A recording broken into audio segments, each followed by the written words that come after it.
Alright, welcome to Wanderer Wednesdays. I almost said Remaster Mondays. Yeah, we are going to hopefully finish up grab my controller Final Fantasy today. Almost said Remaster Mondays.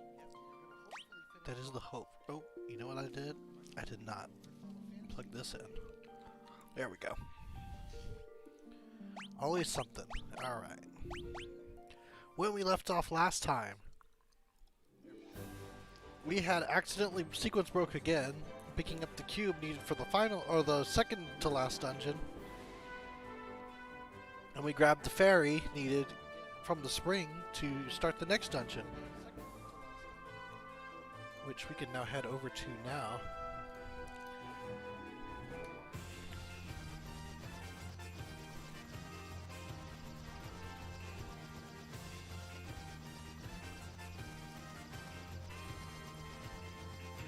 You told me about the mod, or that you can go into the files and like change the JP. Wow, first step. I just haven't done it. I'll try to do it before I start 2, because that one's a little more, or rather less invasive, I should say.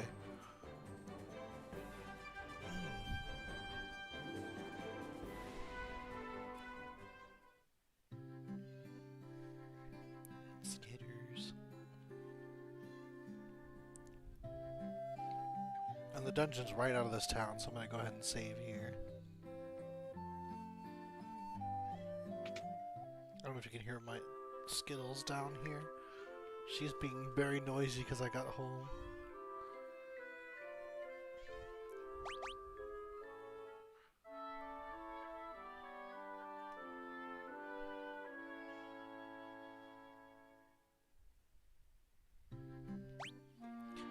They don't let you just save. I think I gotta actually walk out of here and then I can save.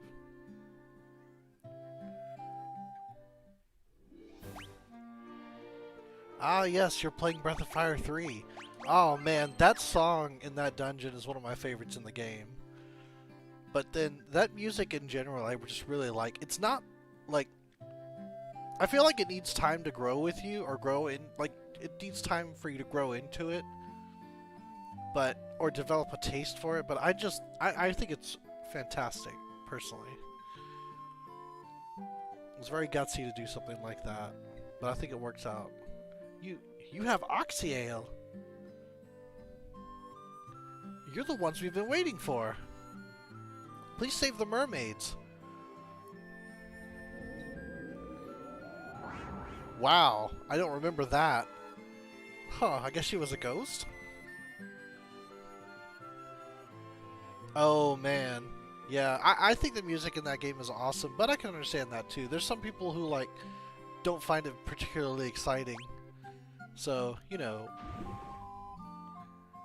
But I think I like it. Yoshino Aoki, who did the soundtrack for that game and also for Breath of Fire 4, I thought did a fantastic job. And it's funny, all these elemental shrines have the same song and they're very good. I like how they did that.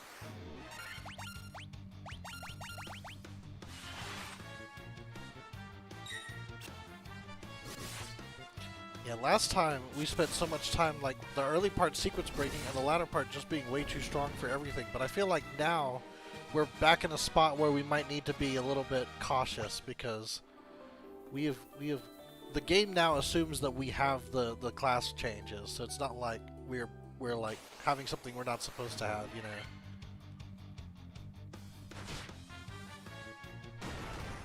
Ooh.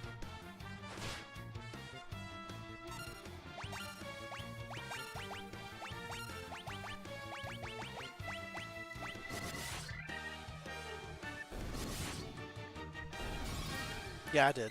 As soon as we finished the Earth dungeon, we went into the ice cavern, got the Levy Stone, and then got the airship, and then went and did the class change, and then did Mount Gulg. So Mount Gulg was a cakewalk as a result. And we actually jumped again a little bit because we went to the Hidden Waterfall dungeon to get the cube, which was not needed yet. But, you know, No big. That's not as much of a jump as the other thing.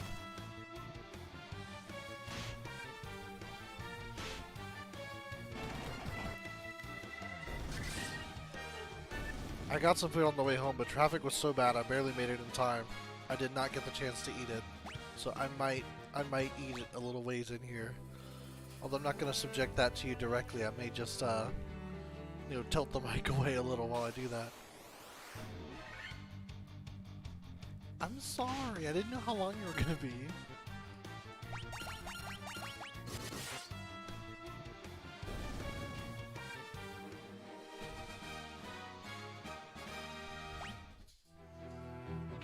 I have very little memories of this dungeon, except that you kind of get two choices of which way you want to go. And going up lets you see the mermaids, and going down is the way to the boss. So we're naturally going to be going up first, so we can meet the mermaids, and then we're going to go down.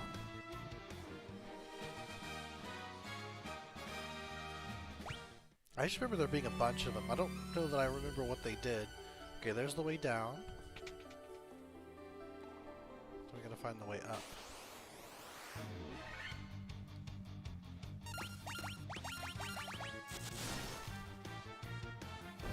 I feel like we're still pretty strong. Oh, man. We have that problem with our courier, too. Like, we constantly have to go to easy title to get those titles.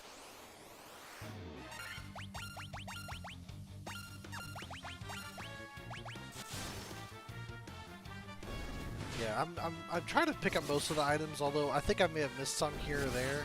But I try to catch most of them, so I'll definitely... I mean, I was going to go up there anyway just to talk to them, but yeah, the items are going to be nice too. The question now, though, is going to be, am I going to do this in 2 runs, or am I going to do it in 1? I might... excuse me, I'm hoping I can do it in 1.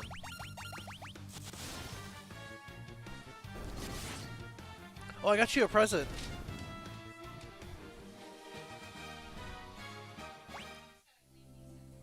No problem. I just didn't want to, like, you to not know about it, but you probably saw it. Yeah.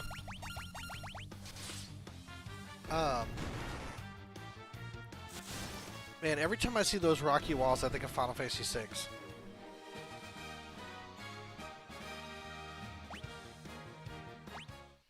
I'm gonna check him one more time. I feel like we're not gonna beat out the Ruby Armlet. That's just not gonna happen, yeah. So he's just gonna have that for the rest of the game. There's still some of my stuff in there too, so... I mean, you know, when you're finished to get your stuff out, you have a bug scarf. Doesn't that hurt? Okay, she's okay. Alright.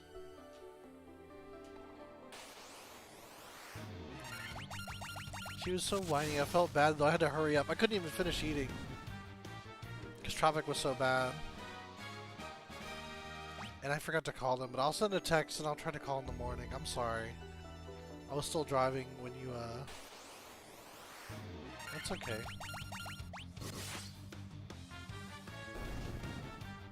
Huh? Yeah.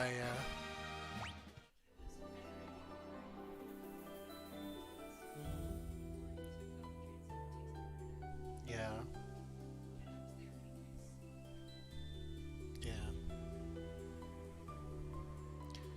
I don't remember if this whole dungeon is supposed to be underwater. I was always under the impression that that was the case, but by the looks of it, it looks like it's not. But it can't be like barely over the water on every floor, so I think they just didn't have a good way to communicate that this was underwater, which is unfortunate, because it looks funny, right, as it is. Because we went upstairs and we're still barely above the waterline, you know? I think on the NES it was just blue, like the dungeon was blue and they told you were underwater, so, okay. We're underwater, but, yeah.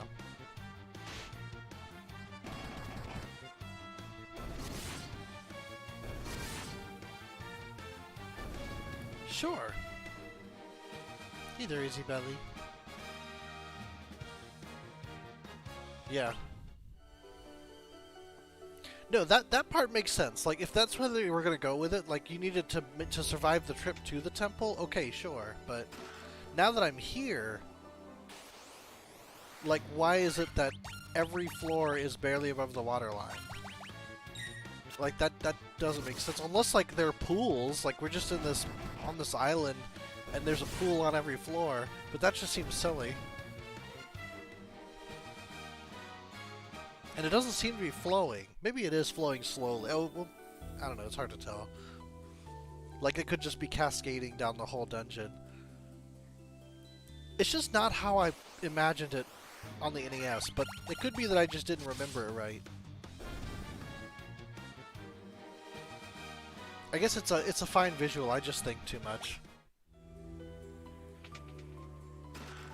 Excuse me. 1, 2, 3, 50.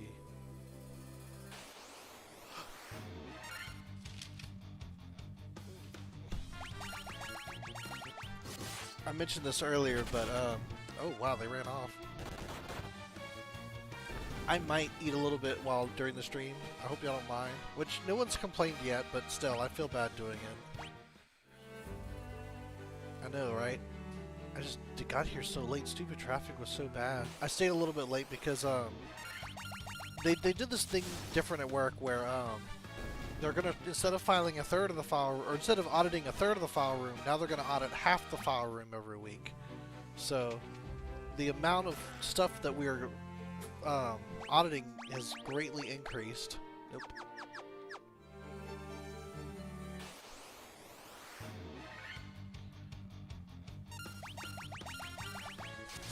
And so they stopped us updating at 1 o'clock today. And but despite that, there's still a lot of stuff to file in the morning. So I just like, okay, so that's what we'll be doing. I'm probably gonna try to go in tomorrow morning early to help out with that. But I ended up staying late today as well. You know, overtime's overtime, but it also caused me to get here much later than I usually do. So I didn't get. I hastily wrote my description and just got going. I think I still ended up starting a minute or two late as a result, but it is what it is. There's not a whole lot of rhyme or reason to my exploration of this dungeon, and it was a little bit concerning, but it should be okay, hopefully.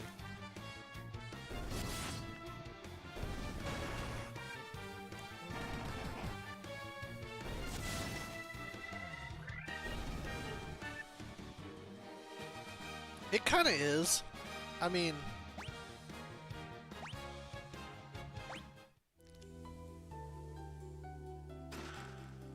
because I kind of know, I can see a better way, but it would require a lot of work to do the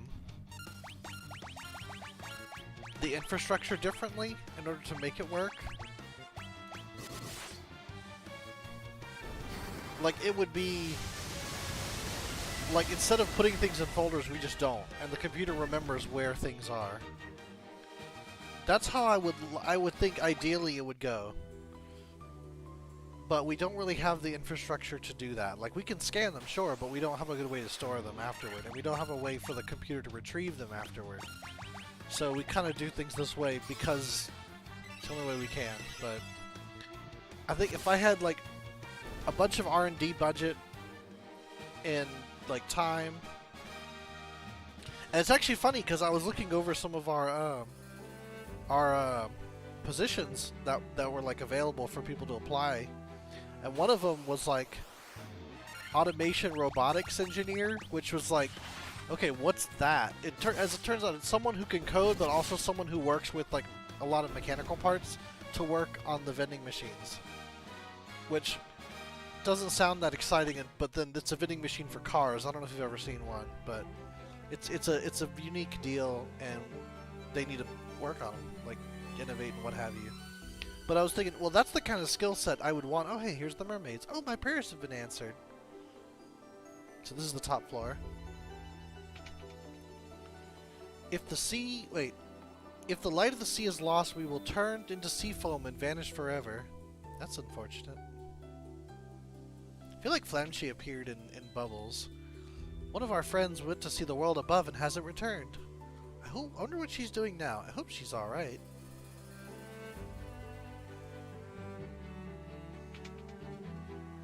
You could breathe underwater? How? How? See, this suggests to me that we're underwater.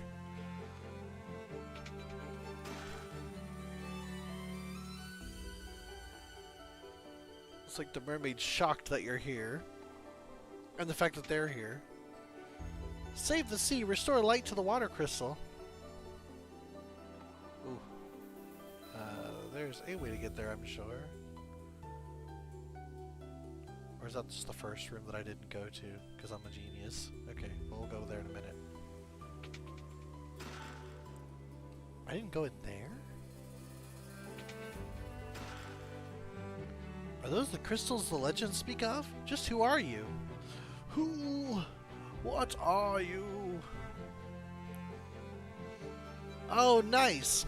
Thanks for dropping by, Angelina. I'm glad you enjoyed those videos. That was something that was very important to me to, something that was very important to me to try and capture at the time, because I thought the fandom was really something special. And like I was in a position where like I had that camera from my job at the city that I was working at, and I had the knowledge to be able to do it, like put it together and make it look okay. So the first time I did it obviously was for that convention in New York, which that was great. But I think each time it got a little bit more, I guess, produced. And my only real regret is like people were asking me to do like personal reactions that weren't based on like group events, but I thought, who wants to see just me reacting to the episodes? Which I feel like I kind of missed an opportunity there. But, and of course I mentioned this last stream that I really wish I had done the finale. Like, found some group, gone and watched the finale and reacted to it just as one last visit to the fandom. I think that would have been really nice, but I didn't get to that either. Fly to the Sea is not restored. We will vanish to foam on the wave. Same thing. Why are they here? Let's see. The mermaids are here. I think they just live here because they live in the ocean, and this is like a crossing point. Like, it's this temple where the water is especially strong, so maybe this is like a village for mermaids? That's kind of my thought. I couldn't say for sure, though, because we don't get much. Oh, is this a... It is! Wow! This room is round. That's crazy. Rosetta Stone, we need that for later. Very nice. Okay, so it's definitely... You have to come here. Diamond Helm. That's some nice stuff, I feel like. Yeah, we should be equipping these things. That's the same. Yeah, that's good stuff. Okay. Picky Pie and Cheese Sandwich. Agreed. That was a great episode. I know that he comes back later. I gotta admit, though, I stopped watching after Season 2. I think I caught most of Season 3, but I really didn't. I really wasn't really into it anymore at that point, so... I didn't see the follow-up episode with Cheese Sandwich, although I should probably go back and catch it since I did go back and watch the first one with him. And it was really good. Weird Al, man, what a sport. I thought that was really cool.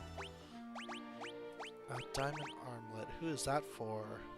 It's really good. It's probably going to go to you, though. Yes, it is. 45. You know what? Let's give it to him, though, because he's going to be getting hit more. Okay. Although they get shipped canonically? That's wild. I didn't think they would do any shipping in that show. Like, just because it just didn't seem like it was something that wasn't intent. Although I guess they did, didn't they, with Big Mac. There you go.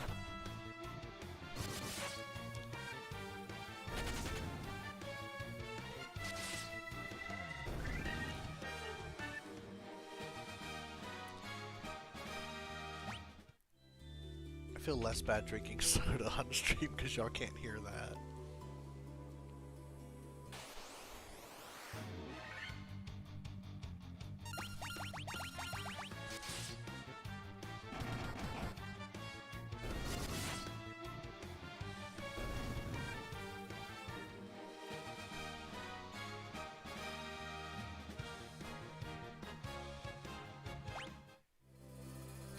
I can get that, you know?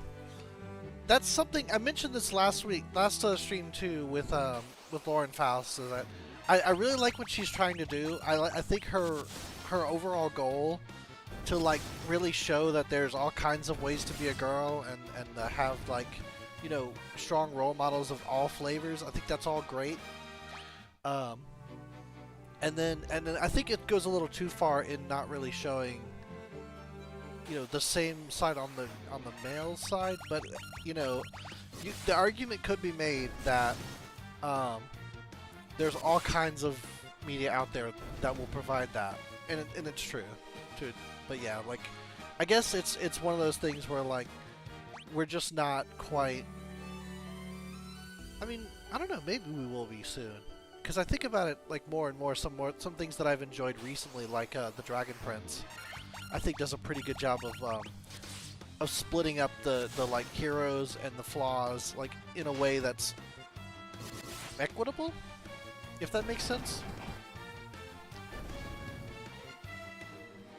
Yeah, and I think as time went on, at least with the stuff that I've seen, it seems like there was more and more.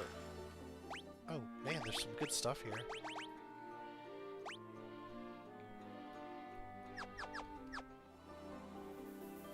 Okay, that's also fair. I mean, hey, nothing wrong with that either. Yeah, with very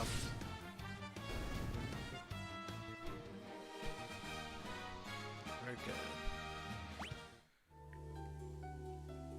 Yeah, I know with what's been coming recently, I feel like it's getting harder to appreciate from that aspect,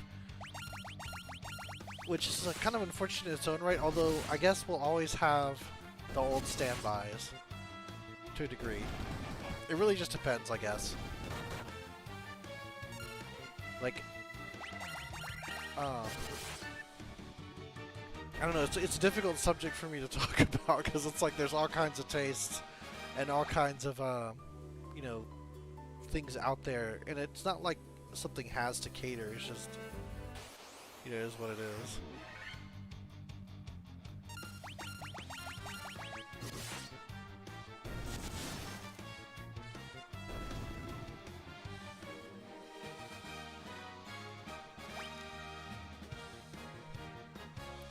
Just gotta have a mix. Like you get some of this, some of that, and you know.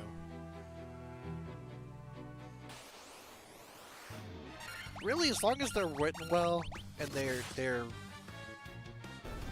you know, they're what's the word? You can relate to them. They're relatable. That's it. You know, I haven't seen Big Hero 6. I know I need to. It's definitely on my list. But there's so much. Like there's a long section I think where I just didn't catch many movies at all. But that was one I probably should.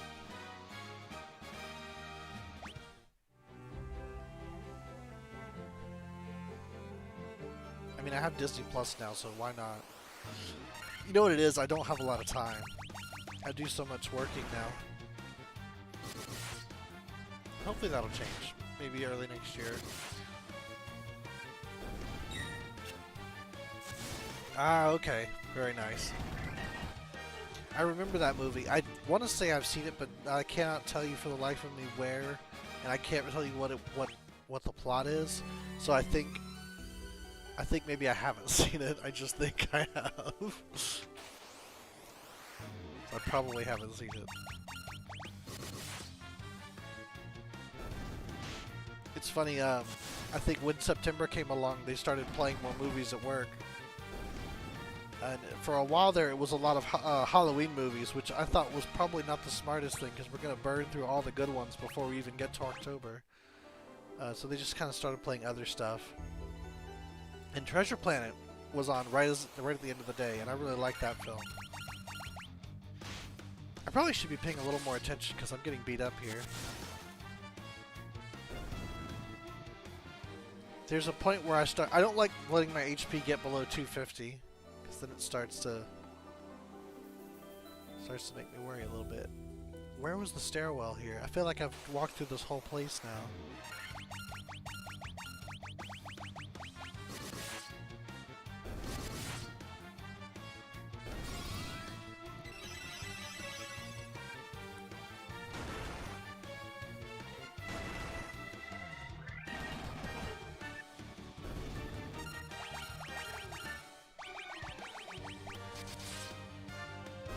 it's funny. As much as I hope we do finish this one tonight, I do have this joke like queued up.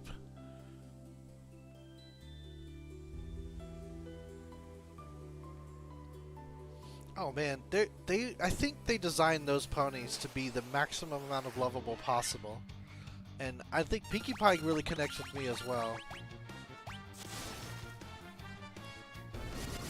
To me though, like, and really this is her smile song is such a like, this is me.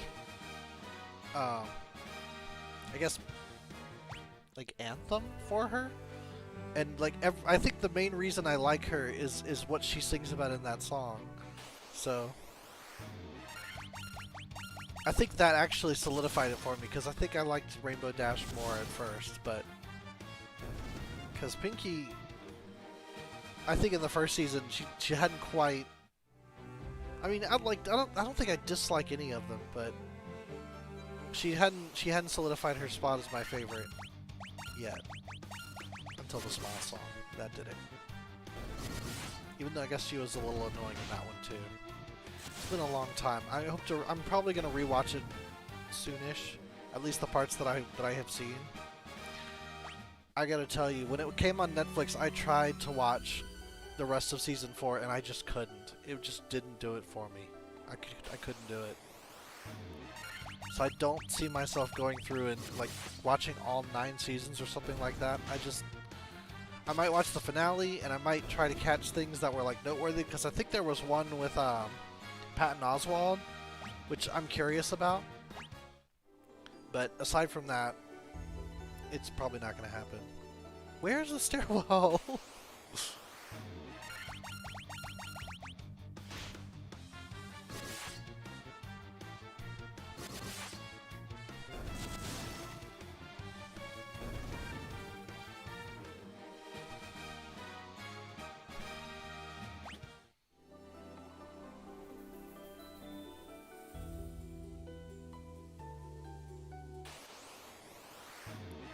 I can't have opened this door yet because it's shut, and I haven't left this floor, so surely it's in there. We'll find out soon enough.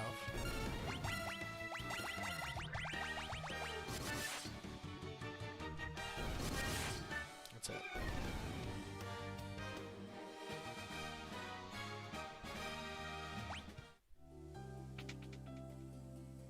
Okay, maybe not.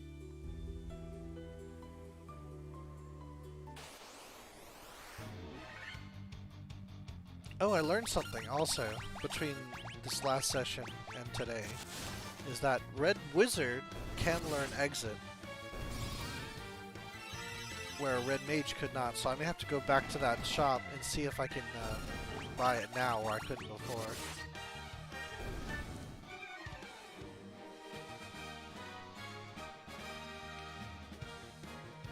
For me, it was when Lauren Faust left, I felt like it lost its heart. Like, I just noticed the change, like, and it gradually got worse and worse, I thought. Just because, like, by the time all of her influence was gone, like, it seemed more superficial to me. And, like, and I guess that's kind of a subtle thing, but it was all about the heart before for me. So once that was gone, like once it just became like a cartoon, I suppose, then I was just like, well, I probably could have enjoyed it if I didn't love it so much initially, because then it's like, oh, I can't look at this anymore. It looks like this thing that I cared so much about, but it's not, you know? And that got to me. Where is the stairwell?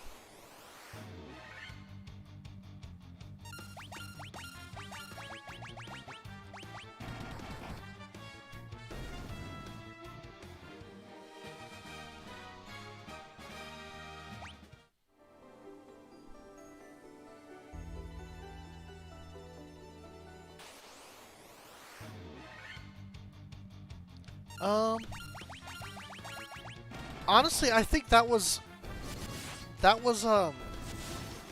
like, I think by the end of Season 1, certainly by the end of season 2, they were all very aware of us, and they started kind of like putting little nods to us. But really, that didn't take long, because if you think about, oh, there it is. If you think about the character of Derpy, like, that was an animation error that was originally going to be like off the frame, but then they went back and changed the angle of the shot to where suddenly this character that wasn't supposed to be visible is visible, and we clamped onto that, like, because that just became this really cool thing. And she was my favorite for a long time for that reason.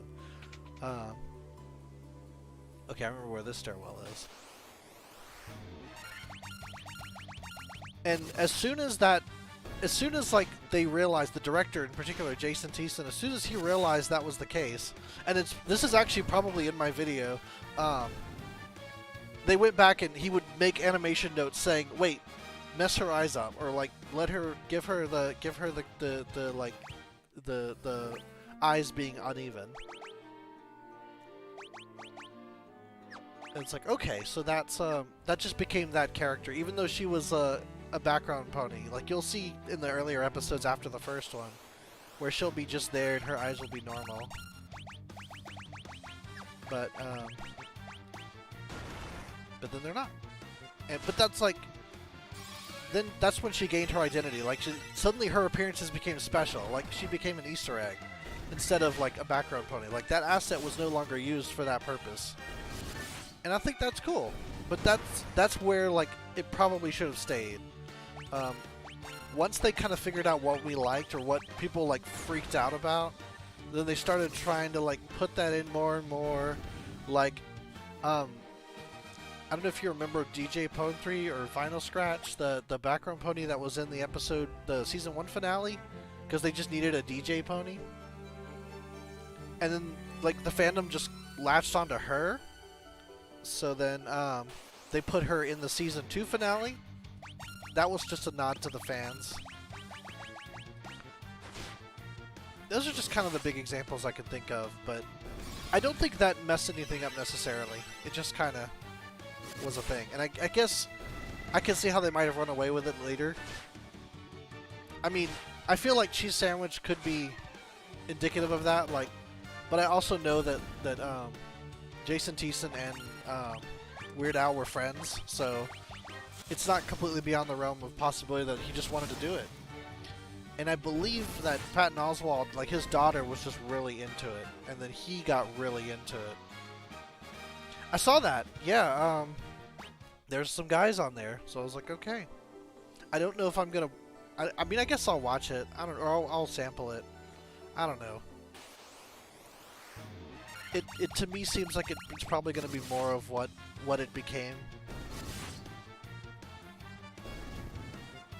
Right, yeah, one of the main characters. He's on the title. He's on the title card. Or there's a couple of guys on the title card. So I don't know their names. I don't know anything about them. I just saw the imagery and I saw it was going to be CG. So I'm just like, okay. All right, cool. Yeah, sometimes the design speaks to you. That's all it takes.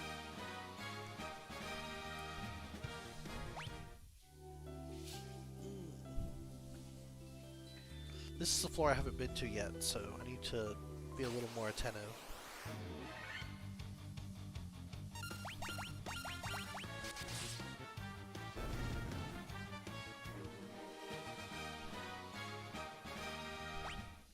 Not too bad.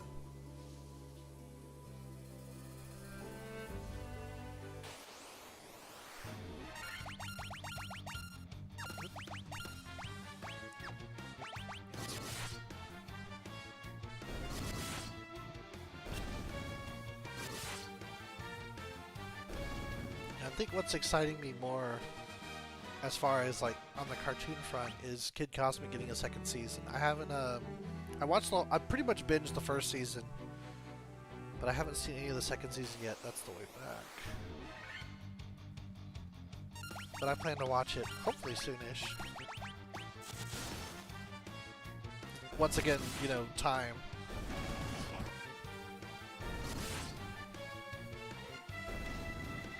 There's a couple of shows I've been meaning to watch. Just finding the time.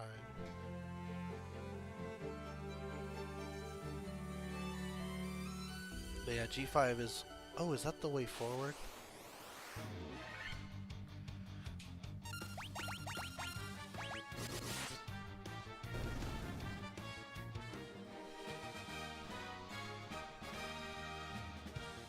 Was it really? I don't mean to like to put it to damper on your spirits, but like that was, to me, that was the beginning of the end. Because even that one, like, I was probably the first major event that I covered and did a video on. And it's probably my most popular video. But like, I literally like as that episode ended and like people were celebrating, I had to go sit at the bar and just kind of sit on the stool with my head and my hands on the bar, just like, what was that? You know, not that it was bad. I just, oh no, this was the right way. Are they both up stairwells? They are. Weird. Okay, but this wasn't the third floor before. Huh. Interesting. But yeah. I had to kind of reconcile what I had just seen, because it didn't feel right in a lot of ways. And really, I blamed Cadence at the time, because that just seemed wrong. Like, how can there be another alicorn? Aren't they gods, essentially? I mean, and she just is one? That seemed weird. And I didn't like it. I even went so far as to redesign her. Like, I drew her with like a wing-looking ornament. Like, she was just a unicorn that wore this thing. And that's why, you know, she has wings. But I couldn't get away with that, because then they did the Season 3 premiere, and they had her being thrown like a paper airplane, and she flew. So it's like, well, I can't ignore that. Oh, that part, man. Although I'm glad you enjoyed it. I'm glad they got you into it. I had heard about it online, and I went back and watched the first episode. So the first episode was my first episode, and that got me into it. And I think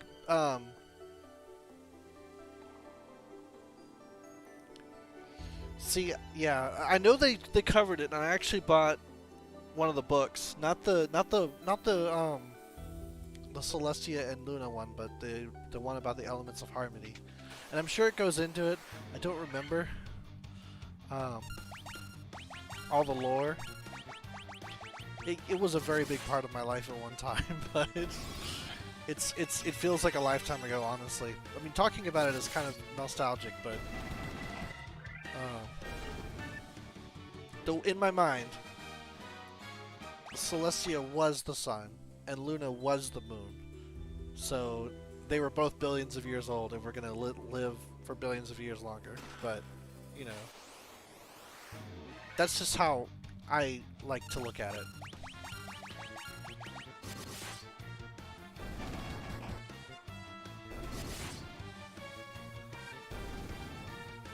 But looking at it like that, it was hard for me to accept, oh, there's this other alicorn, it's just a normal thing, I guess.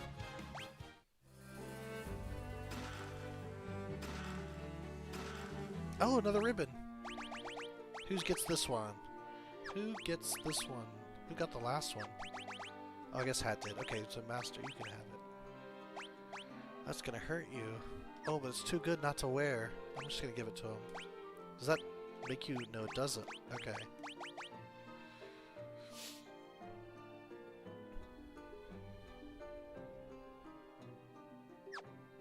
You might be referencing an event that I didn't see. As for Spike, I do like Spike. I liked Spike, but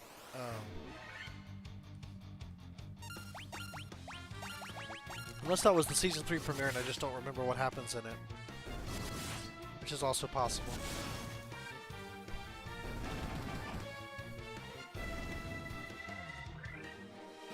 I believe they do go back to the Empire at some point, probably on more than one occasion. Because I think they have a child in one of the seasons.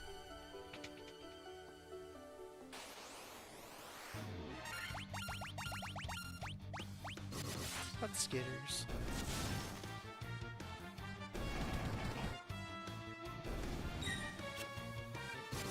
What, Squeaky?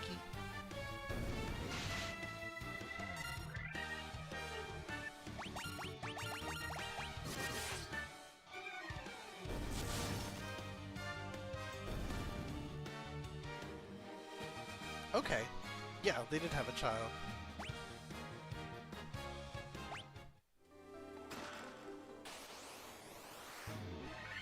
Oh, I think this is even the same monster set. You know, when I came in here, I wasn't sure if I would have trouble, but it looks like I'm not. Like, at all.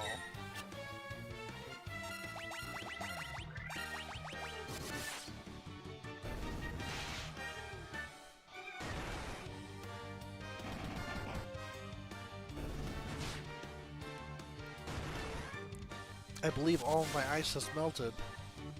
It's starting to get that kind of watery taste to it.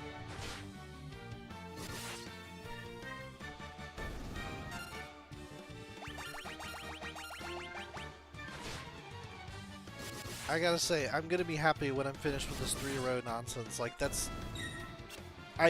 whatever engine they're using was not made for that. They just had to do it because that's what they did in 1.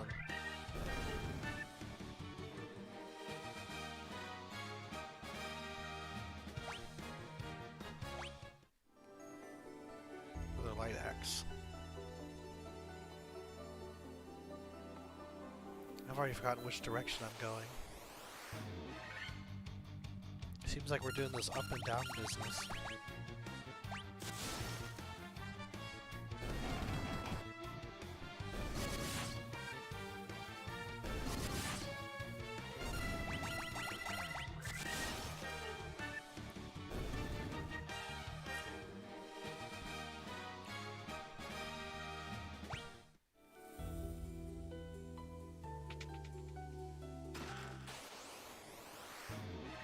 My favorite games. It may not come as a surprise. I really like JRPGs. There's a series called Grandia that came out on the PlayStation, and I think made its way to the Dreamcast and PS2 before they hadn't released a game since. I love that series. The battle system I thought was better than anything that's come before or since, personally. They did actually come out with an HD remaster, which I might do on a Monday, one of these days, when I'm finished with these pixel remasters. Just to kind of show it off. I also like the Star Ocean series. I can't even say what it is because it's hard for me to defend them sometimes, because the things that I like about them are the kind of things that are on the side. Like, I like the what are they called? Personal... Oh, I can't even remember the name of it. It's not personal action, it's like these little side stories, but like between the characters. I really like those. Zelda, Spyro, GTA, Minecraft. Like the adventure titles or the action-y. Kind of a little bit of both. Can't blame me. Those are all solid. I also like Zelda a lot. Don't think that's gonna be... Yeah, nothing's gonna beat the Protect Ring. Excuse me. I never really got into Minecraft though. I think I understand the appeal. Just something, I'm always looking for something else. Like, to me, I feel like they were trying to do the voxel thing, but they didn't fully commit. And I guess I'm still hoping for something that does. And I feel like Space Engineers is pretty close. It's just a game that's so technical that I have difficulty sitting myself down and doing it. Like, I did it once or twice during the beta before they had their full launch. And I enjoyed myself, but it took like a good hour and a half just to kind of get my bearings with the controls. So, yes, Mario 64 was great.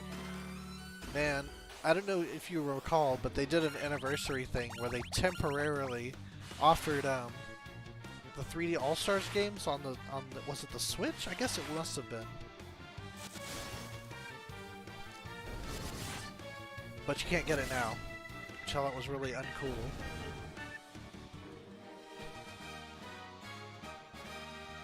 Nintendo's doing some stuff lately, I don't know. But Mario 64 was great. I mean, I'm trying to think. You know, one of my favorite games, actually, from the N64 era was a treasure game called Mischief Makers. It was 2D, but favorite movie? Okay. I thought about this. It's got to be The Matrix. It's philosophical. It's got great action. It's got great effects. It's got an interesting, thought-provoking story. Yeah, it's probably my favorite film. Now, that being said, I remember when Reloaded came out, I was worried because, like, this thing that I love so much is getting a sequel. And really, anytime I really like something, and they say they're going to make something else for it, I worry. Because it's like, oh no, please don't ruin it. And I don't know, I'm hearing more and more people who, like, after Resurrection was announced, that they went back and revisited Reloaded and I can't remember the name of it, Revolutions, maybe? That they were fine movies. So I might do that myself, just go back and rewatch them and see if I get a more of an appreciation for them now than I had when they came out. Because someone mentioned this to me, and it makes sense that it did them no favors to release in the same year. And I have to agree, that probably wasn't the best idea.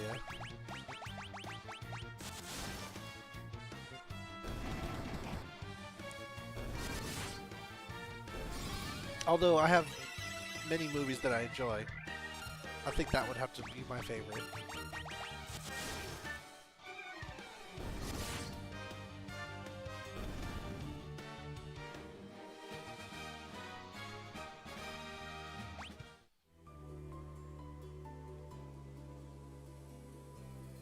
Oh, back on the ground floor, okay.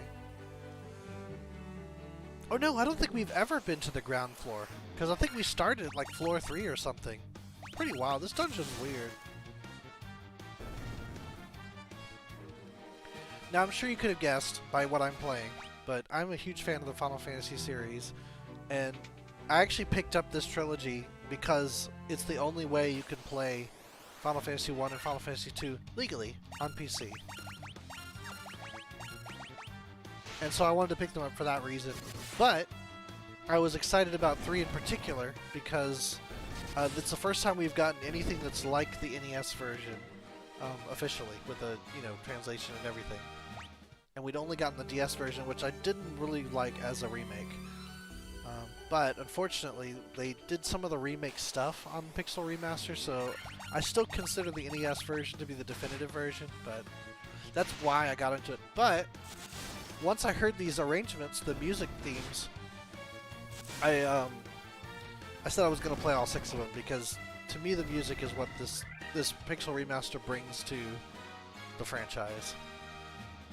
Because it's fully orchestrated. Like, they spent some money on these musical arrangements, which kind of baffles me that they didn't advertise it, but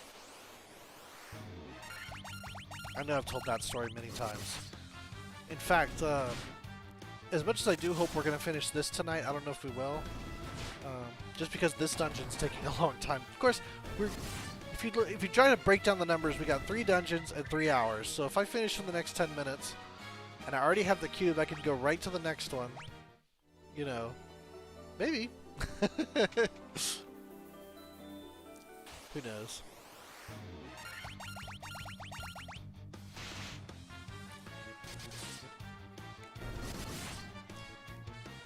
Hey, buddy.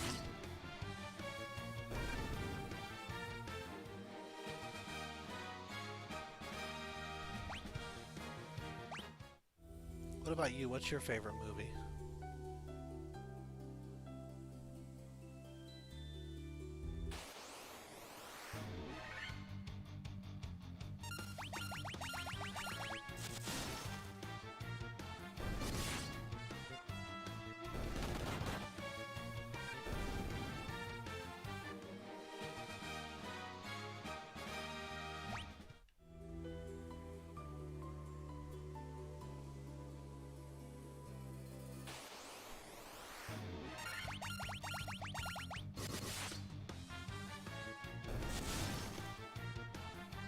I wonder if she left as soon as I said the Matrix.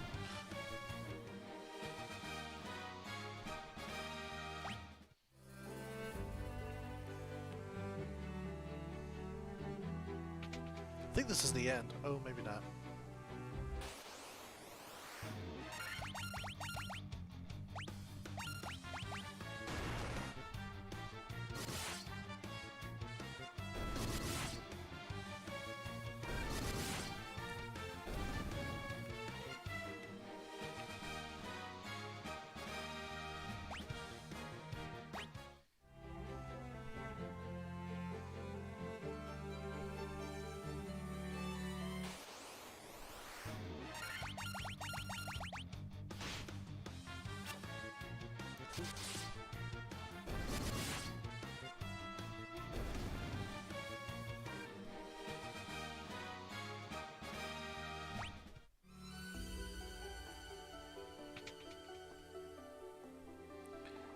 There can't be much more. Okay, that room might be the last room. I'm gonna heal just in case. It actually lets me do it. Okay.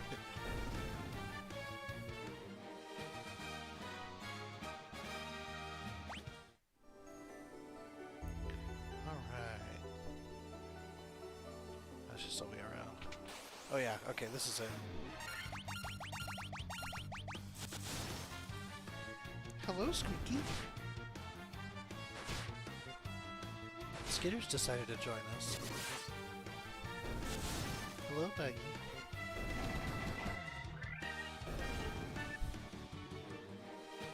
All set?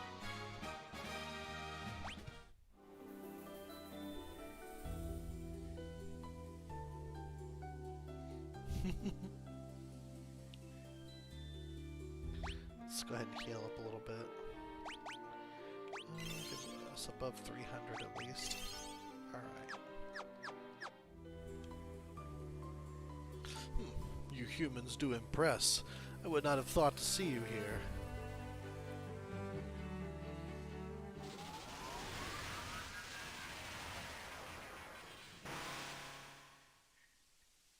But do you really think you could defeat the Fiend of Water here in my own domain? Fools, these dark depths shall be your tomb. Versus the Kraken.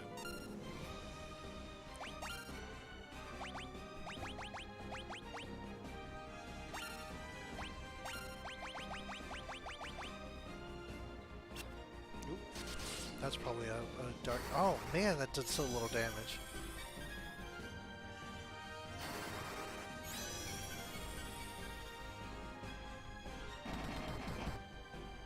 Okay, that's a little bit better.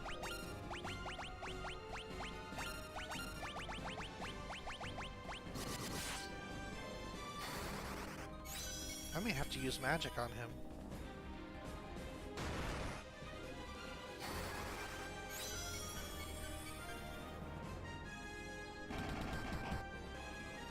Oh, that was a good hit.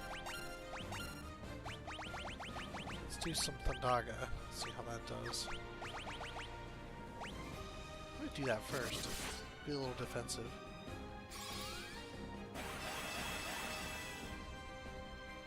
Very similar to the Wonder Swan animation. Which is not a bad thing. Oh, that was it. Okay. Very nice.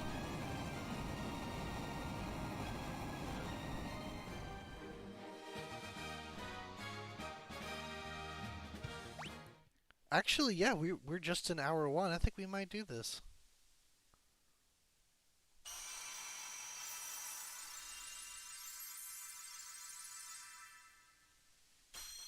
What do you think, skaters? Are we gonna finish tonight?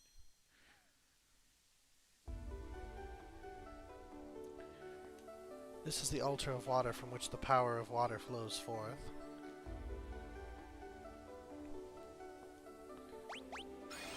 Alright, skaters, you can have my hand. Skittles likes to do this thing where she'll she'll put her paw over my hand and just kind of lay down on top of it, keeping me from moving it. Okay, Bucky. Skaters. Actually, you know what I should do before I leave is heal myself and save again. Just in case. couldn't hurt.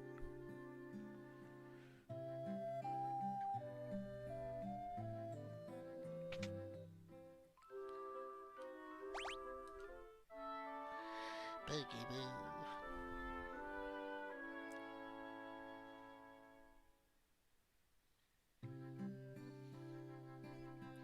I'm gonna get a new camera at some point, and hopefully one that I can orient in a way where you can see Skittles when she's in my lap, like this. Skittles. Sometimes she'll jump up on the back of the chair and you can see her, but when she just jumps right in my lap, she can't see her, can't anybody.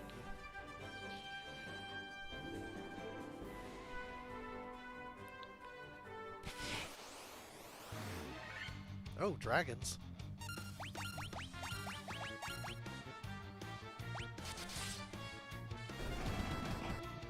I didn't save, did I?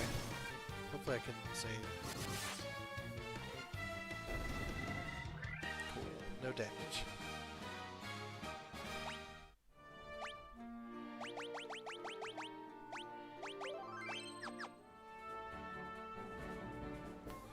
Alright, so I'm gonna run to Lufane really quick.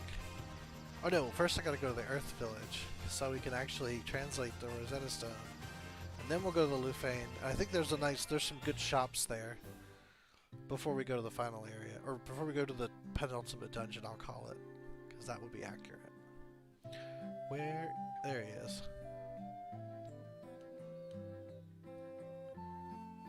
Just a moment, let me see that tablet. This is the Rosetta Stone. This makes it possible to decipher Lufanian. Oh, yes, of course, that's what that was. It all makes sense. Here, allow me to express my gratitude by teaching you Lufanian.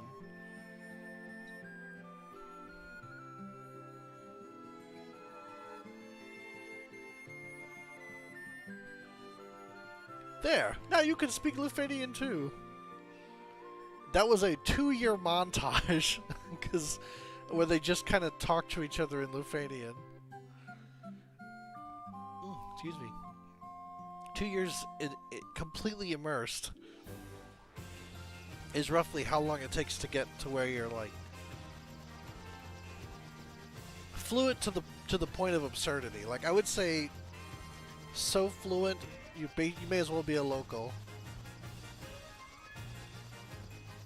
That might be an exaggeration, but you would be able to speak without any problems at that amount of time. Okay, let's go. Let's make the trek. More wyverns. More dragons. I don't think they had this, what do you call it? This pose. I'm sure they did because they've been like mimicking all the other poses from the NES. I just have no memory of this particular monster. It's pretty wild. Hey, Squeaky. But I can tell you, like, there have been many, many times where I've played this game, or rather started this game and not finished it. So, my memory of the latter portions of the game are not as good as the earlier portions. Which would make sense. Which is not a terribly long game. Like, I know there are people who can, like, speedrun it in an hour, which is not like an hour, but you know what I mean. Like, they can get through it real quick. Maybe it's an hour, I don't even know.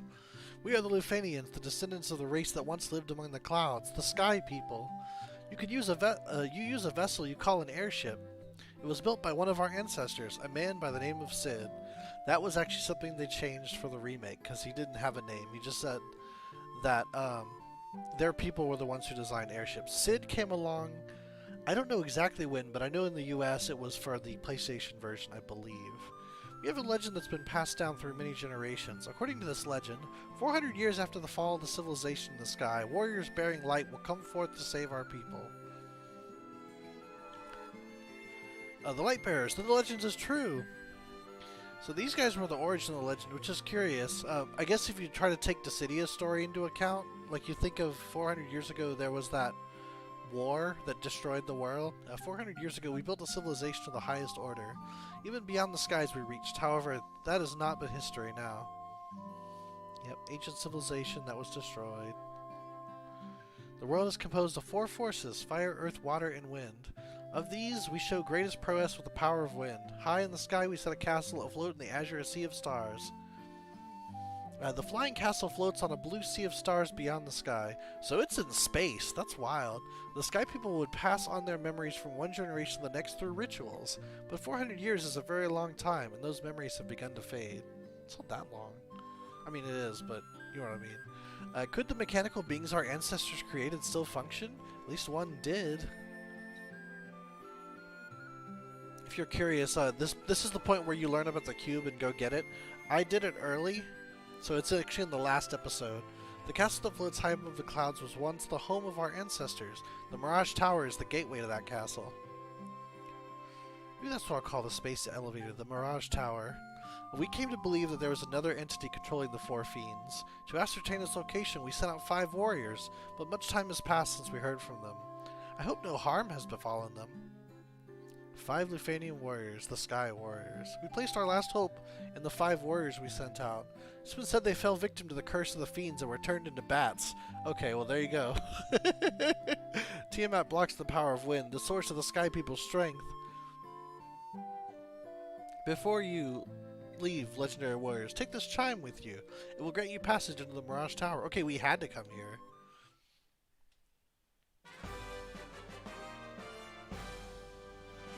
Didn't just need the cube, you need the chime too. We struggled for our very lives with Tiamat, the Fiend of Wind, but our powers were not enough. To this day, her lair remains in the castle in the sky, the Flying Fortress. I don't think they would call their city the Flying Fortress. It may have just been the name it has gained. I'm sorry, Skittles, my leg's going to sleep. I'm sorry, Baggy. I'm sorry. She ran off. She's done. She's had enough of me. Hello, Thomas. How is things? You were just in time.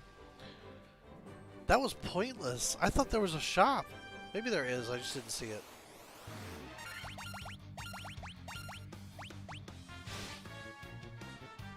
I'm gonna check one more time before I walk all the way back to my airship. Oh no, that wasn't pointless. I got the chime. Okay.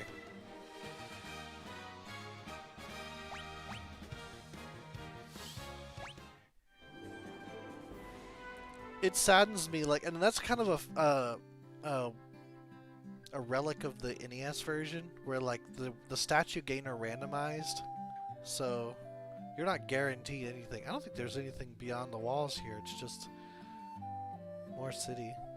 I think the only point to this place was the chime. Okay, off we go. They really didn't have as much like secret stuff in the earlier game, or before 3, I feel like.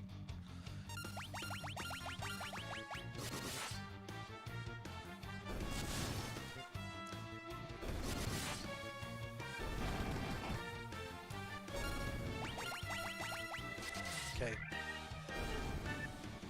I think we are in hour 2. It might be safe for me to eat because anyone who would get upset, it probably didn't stick around that long. In these early days where I can get away with stuff.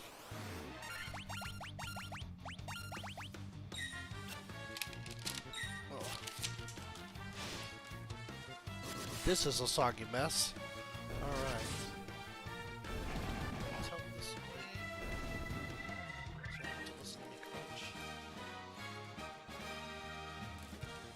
He sure is, isn't he? Isn't that wild? Hey, Paul. We are just about to enter Mirage Tower, and what I would consider to be like the final section of the game. That wasn't as far as I remember it being. Ooh. Marsh Cave music.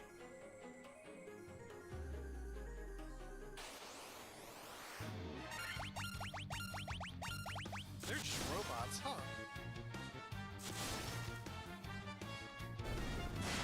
See, this is firing lasers. See, this is my evidence that there was always some sci-fi in Final Fantasy. Like, it wasn't ever like all high fantasy all the time.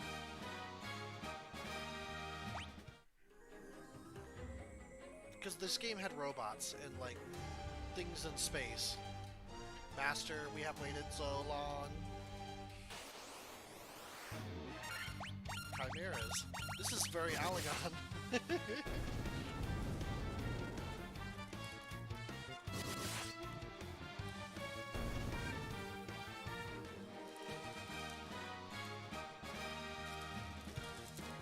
Oh yeah, this is gonna be falling apart.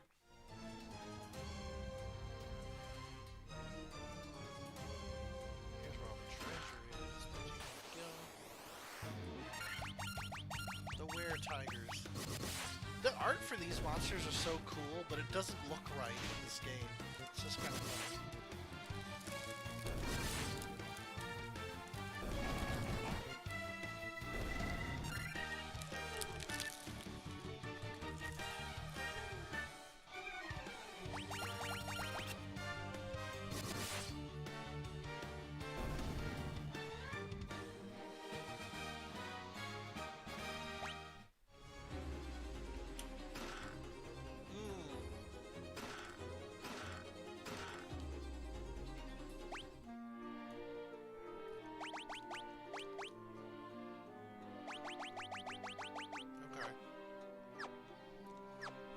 This is Final Fantasy 1. I hope to finish it tonight, and so far we're on track. Like, there's not much more. And we got almost 2 hours left. So it's possible. 16, they're the same? Stone and poison. Okay, so slightly different. No, they were not. The Allegons actually had, summoners. That was them, like, using their ether manipulation in their way. In fact, they had constructs that could manipulate ether. Like, so they were even a step ahead of Eorzeans. And in fact, if the Garleans knew that particular trick, they would basically have nothing holding them back. But they don't. I mean, I guess Magitech kinda is, though. Just depends on how you look at it.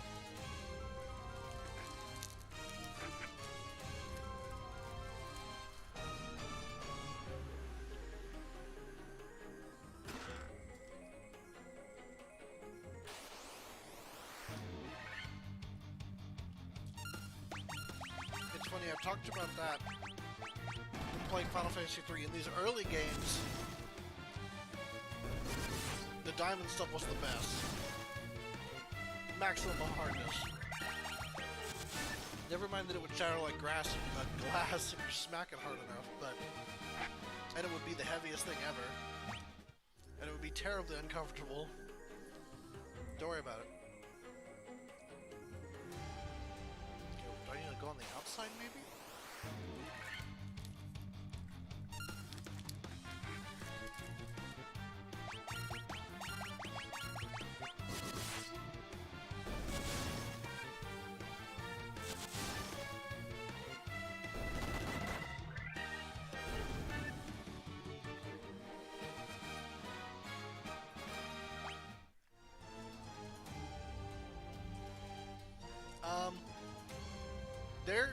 There's a prophecy that the 4 elements were weakening in the world, and these warriors would appear with crystals of light that would revitalize the power of the elements. Well, the crystals, the big ones. So that's what they're trying to do. At this point in the game, we've already revitalized 3 of them. And it's not clear in this game for whatever reason, but the red, the yellow, and the blue are lit up, and the green one is still a little bit faded. It's a pretty subtle difference, which unfortunately is just how it is. We're trying to light that last one now. I guess that's it, yeah. And we're kind of learning more and more about the history of the world. Like, we just visited the Lufanians, who told us about, like, their ancient civilization and how they used to have, like, a space colony, essentially.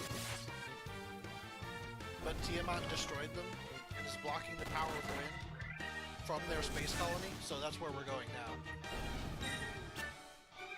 Yes, indeed.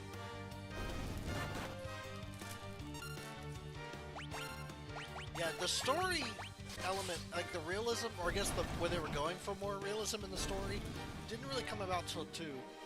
And that we'll explore a little bit on Monday.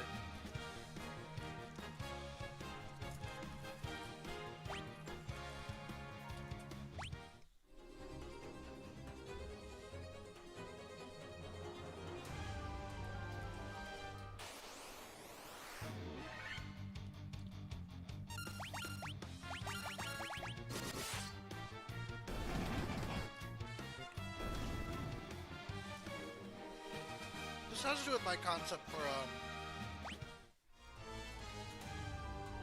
what I would do with a remake of this game.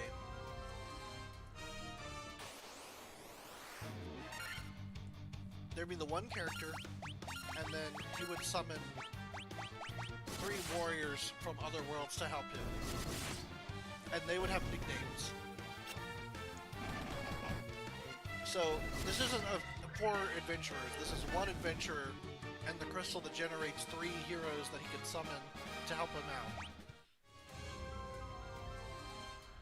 And I would just use characters from other Final Fantasies, like Dissidia. It would basically be Dissidia rules, like during battles, and that's how that would work.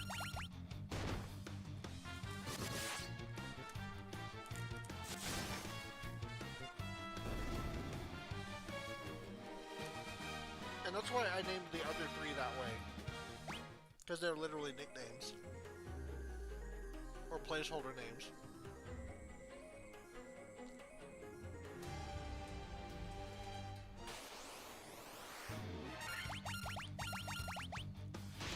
That wasn't their intent, that's just something I do. Nope. There's still 2 and 4. And I'll do 5 and 6 when they come out. So I've only finished 1. This will be the second one that I finish. But I'm moving that to Mondays. Wednesdays is going to be... I'm actually going to start Bravely Default 2 on Wednesdays once I finish this game. So that'll be something different.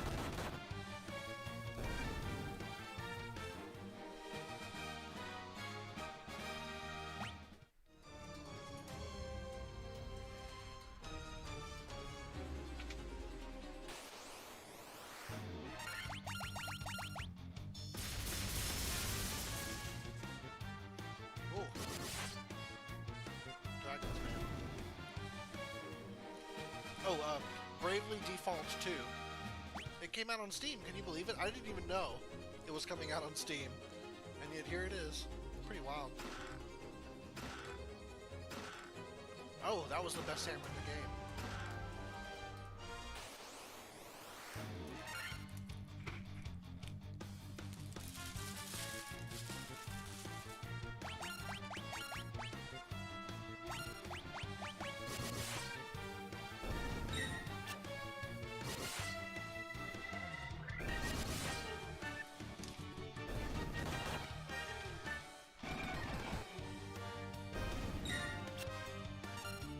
I'm excited to play it. I mean, I'm not excited to buy it, but I'll be excited to play it. Although I do hope to finish this week, because like, then I can start it next week, and that'll be good. The Sunblade. That is the best sword in the game for Red Wizard. Bam. What did I get aside from that? I didn't even look. It was some kind of mail, wasn't it? Yeah, dragon mail. What is it?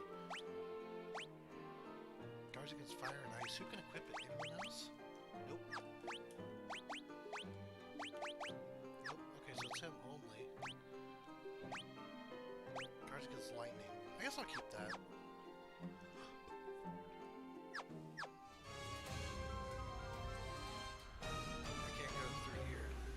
I have to go out and go around? I think I do.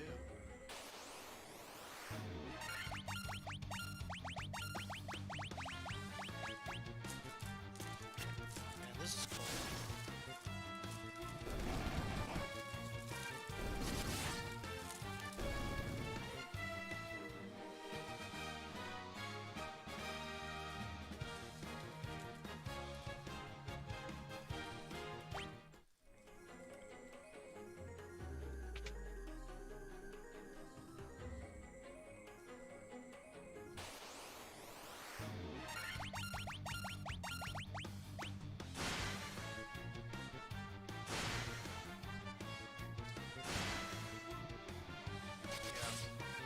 class change is really paying off. They're really like, taking these hits now. It's cool seeing him do his new weapon. Oh, it's Taco Bell. It's a chicken quesadilla. It's cold though. It's a cold chicken quesadilla. Our friend left on a journey to the west. He took the warp cube, went to see our master. I already have it though. Wouldn't that be wild if like you get all the way here and it's like, oh, you can't go further. You gotta go somewhere else and get a thing.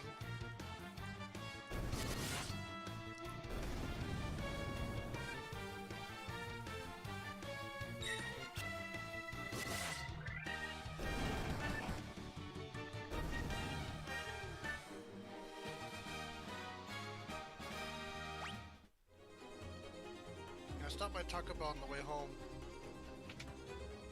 because I stayed late, I was hungry, and I didn't think I'd have time to like make anything when I got back. I didn't even have time to pick anything up. It was like I got here and it was already like 5:55, so I had to hurry up and get going. Which is the reason I'm forcing y'all to watch me eat this instead of having already eaten it. Use the warp cube to travel beyond the sky. I will take you to the flying fortress.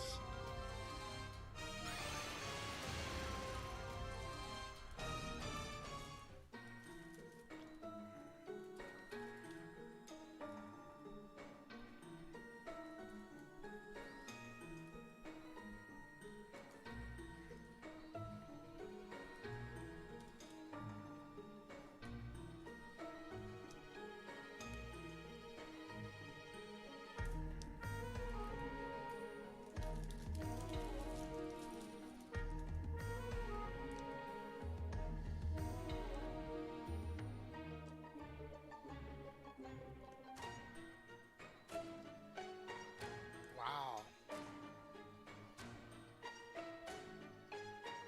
Very punchy.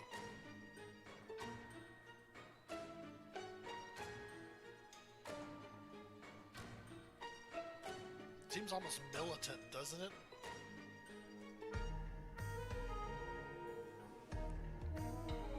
Yo, I can't tell you how badly I want a prequel to this game when like the world wasn't destroyed, so we could really explore this stuff more.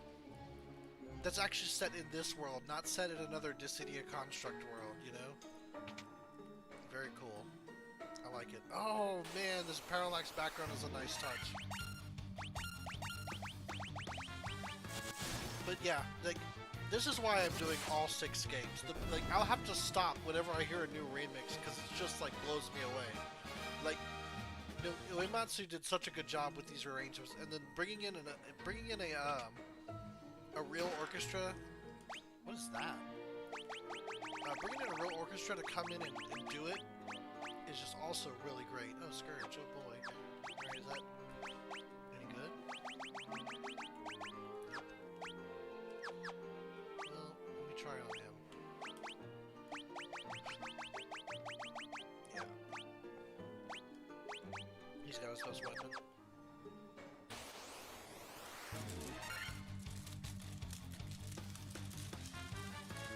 Oh man, we're back to flans.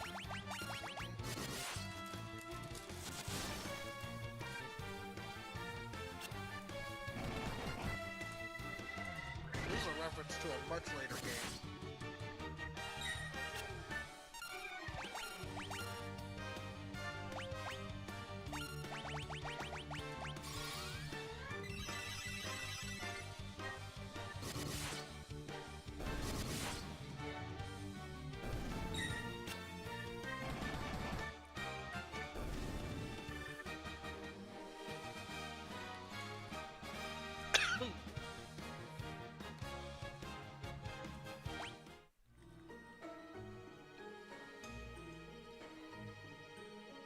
So mysterious.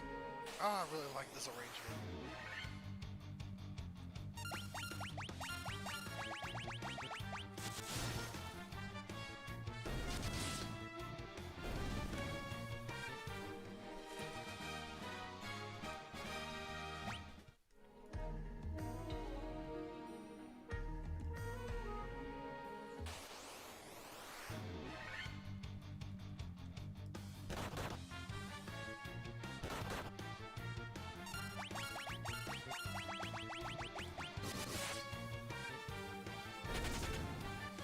haven't had it. I saw them advertise it, but I haven't tried it. But it's funny because Food Theory just put out a chicken sandwich episode, and they hit all the big boys, but Taco Bell hadn't come out with theirs yet, so it's like, oh, there's a new chicken sandwich now. I'll try it and see, but like, I don't know. I can be pretty picky about my chicken sandwiches, but we'll give it a shot. We'll see how it is.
You know what's funny?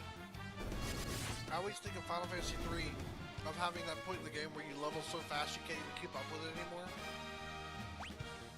But I'm getting it so much more from this game. Where I feel like I'm leveling up like crazy.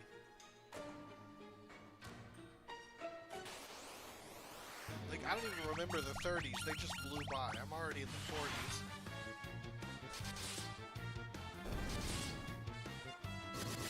I might hit 4-digit HP by the end of this. It's pretty crazy for this game.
It's so funny looking at this with like a Final Fantasy XIV mindset, because it screams Alagon to me.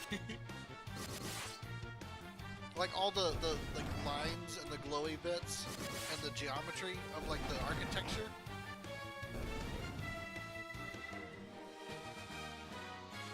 Of course and of course the fact that there's all these like horrible chimerical monsters everywhere. It's just a funny thing. Like, I don't know if that's what they had in mind when doing, like, Az's Law, for example. But maybe. I could almost believe it, having seen this, like, so recently again.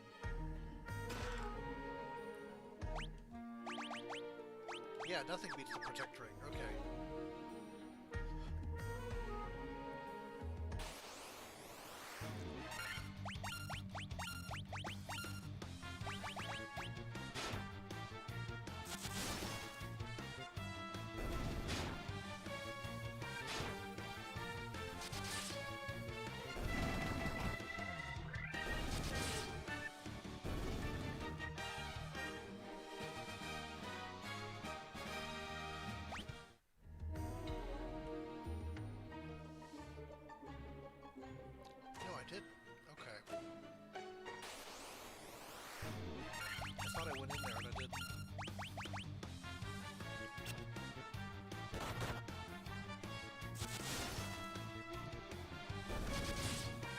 this is going so fast.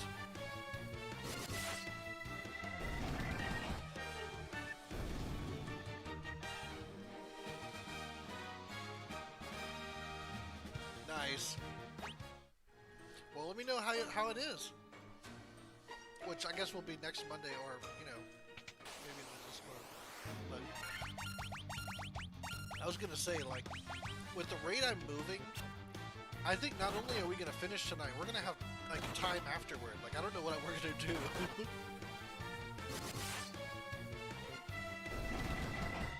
Maybe not. But it's going pretty fast.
I haven't been using gold needles like before this, so I should still have some. Even though I haven't restocked today.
Okay, gross eating time is over. Sorry about that.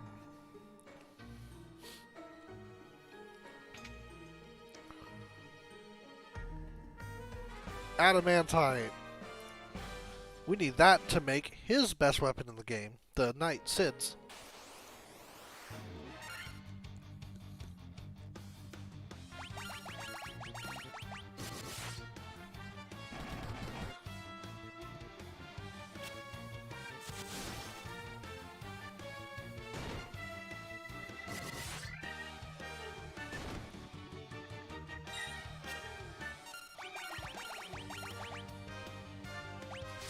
I feel like I should use magic because these guys are like mega defense. I need a crit to hit them.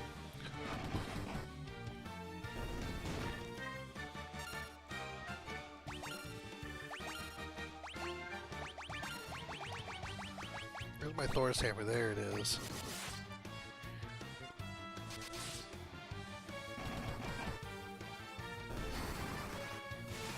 I don't know if this will be a big enough hit. Yeah.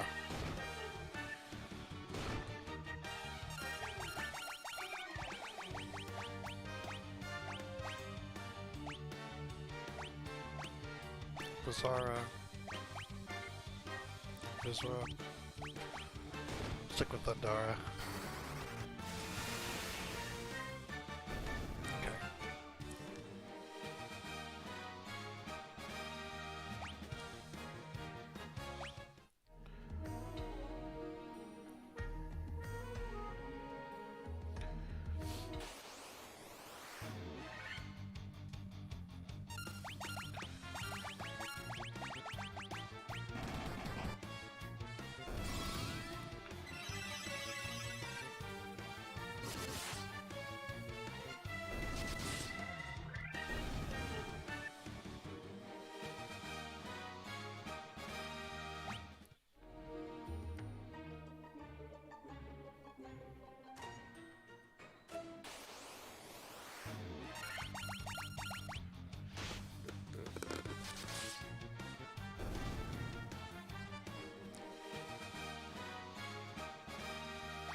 funny, like, I feel like ever since we did our out of place dungeons, we've just been in zero danger this whole time.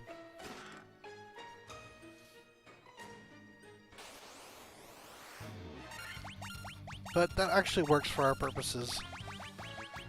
We could just enjoy what I think are probably the more, like, the other side of the more cinematic sections of the game. Where, like, we definitely got that in the first section, like the very beginning. And then it got kind of like quiet for a while. But we're getting into the more exciting bits again. Oh yeah. Where is it? There it is.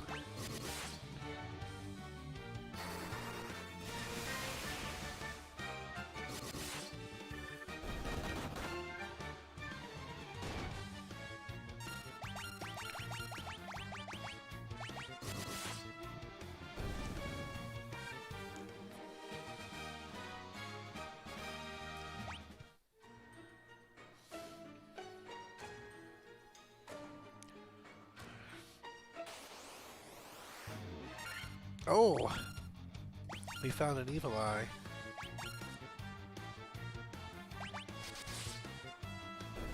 Yeah, that boss is now like one-hit kill. Wow, 1 to next level. Cottage, Mithril Helm. Mithril, that thing's old now.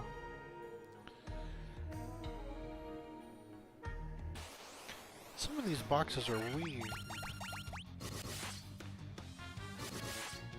I'm glad it looks cool. It's orange. It's his ultimate weapon, so it should look cool. Sad though is that it's also the fighter's ultimate weapon, not the knight, the fighter, like the base form. The Red Wizard's kind of like not strong, unfortunately. Oh, this is the part where you get to look at the world. I like this.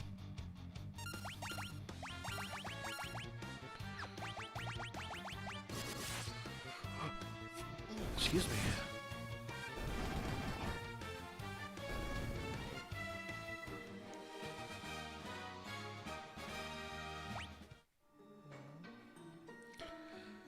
From this observation window, you can look out on the entire world. The observation window looks out upon the world. The 4 forces of fire, earth, water, and wind appear as mist converging on a single point. The point at the center of the 4 altars. This must be the location of the Chaos Shrine. And we get a little scene.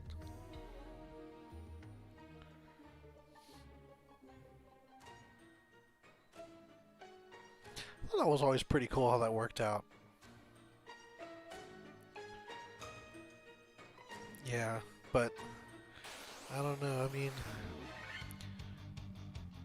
it's tough to face, and I think having been forced to face it for as much as you have is it's something that most people don't subject themselves to willingly, and I think that's why. I don't know that it's so much that they're shrugging; it's just that they don't. I mean, I know we've had this conversation. But it's like they don't feel like there's anything they can do. Whether or not that's true is, you know, that's kind of up for debate, but I feel like, oh, it's a shield. I feel like that's how most people feel, or many people feel at least. It's probably, yeah. Probably for you, yeah. Okay, definitely.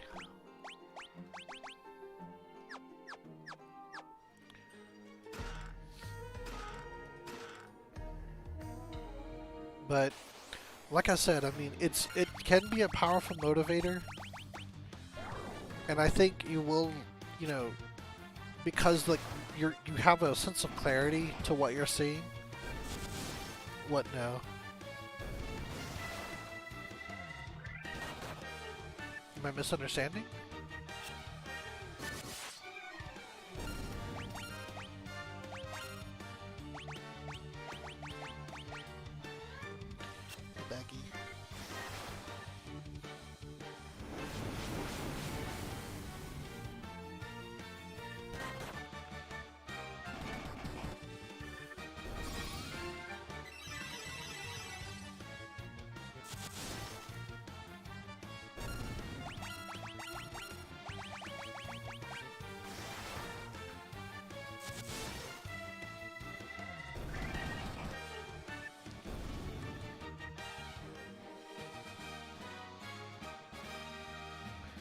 I think we're just gonna have some breaks between levels at this point.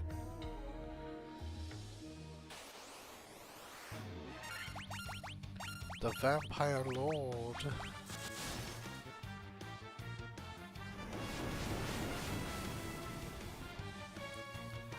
Yeah, the ribbons are really helping in that regard.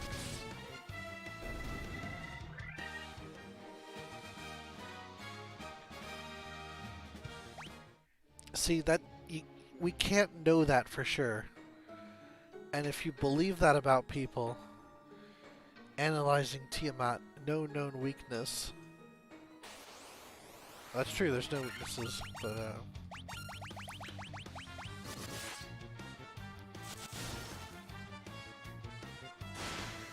but believing that's gonna only make you sadder, because, I mean, beliefs are powerful things.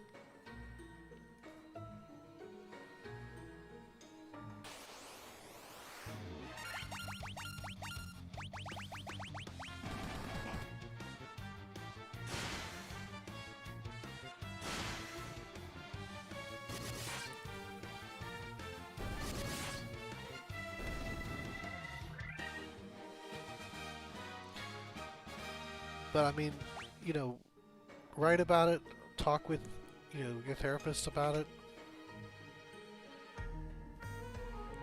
Well, I mean, if it is the truth, then you could just say, like, well, I see what you're offering and it's not what I want. You know, no thanks. And then do your own thing. I mean, and thankfully we do live in a world where you can do that. Maybe not completely yet, but we're getting there. I don't believe it's that way, but even if it was, it's not, you know, the end of the world, as it were.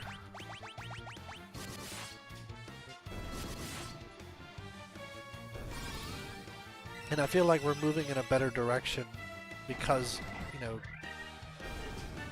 communication, technology, just what we as individuals are capable of doing is getting, you know, it's only getting better.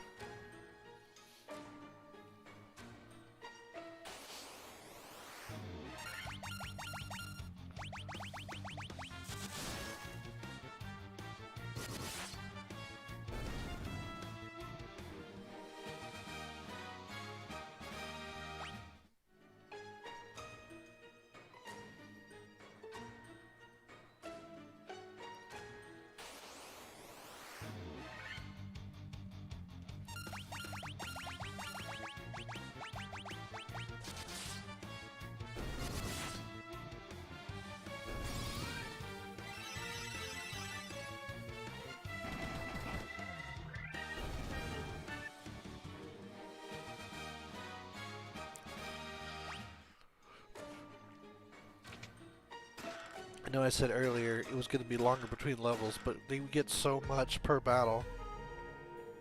It may not be that long at all.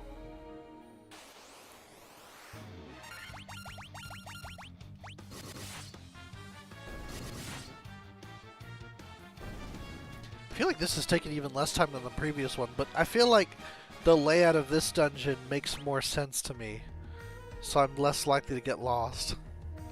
In fact, I think I'm just about done. There's not a whole lot left to it, I don't think.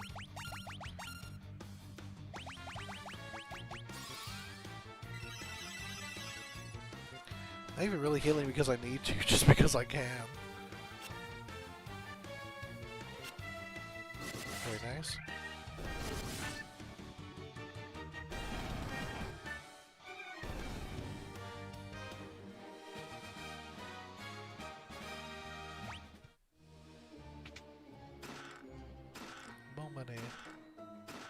Sasuke's blade. What is that? Is that the katana?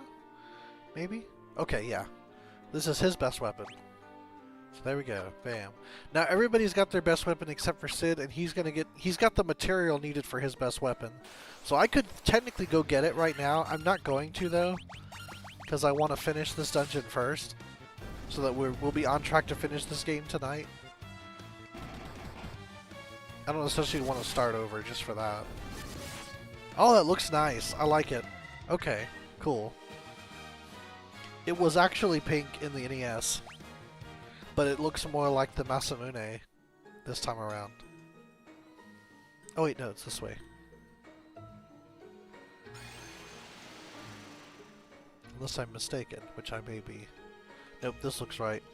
This is the room that is gigantic and round, so I could walk forever in this direction because the room is round.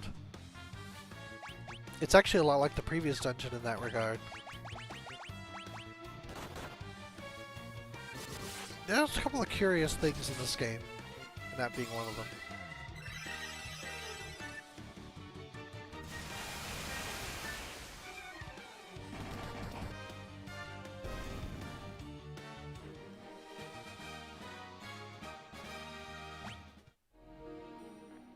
Let's see, 1, 2.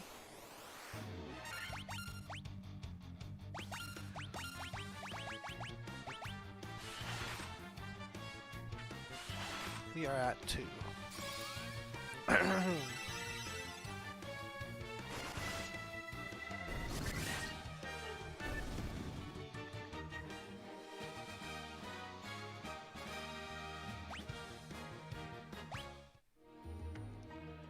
Two, 3, 3.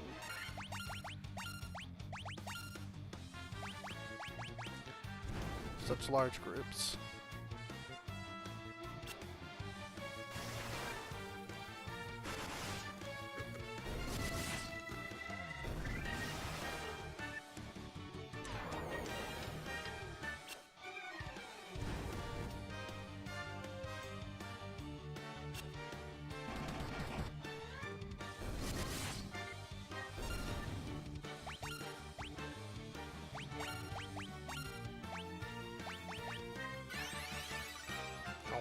I don't think I hit him. I may have.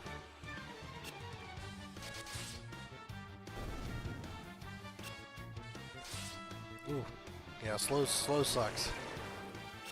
He's the only one without a ribbon. So he's kind of getting beat up over there. He's not going to get one either, because there's only 3.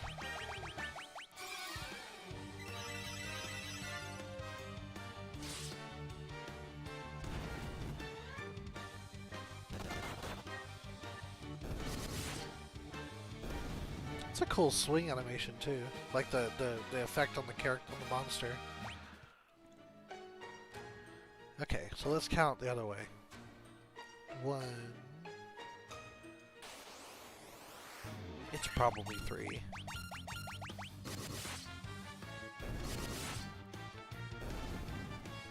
Not too bad. Ooh, 810. 2, 3. Yep. Okay.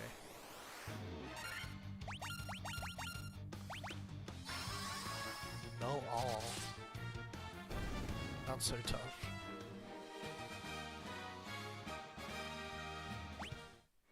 Okay.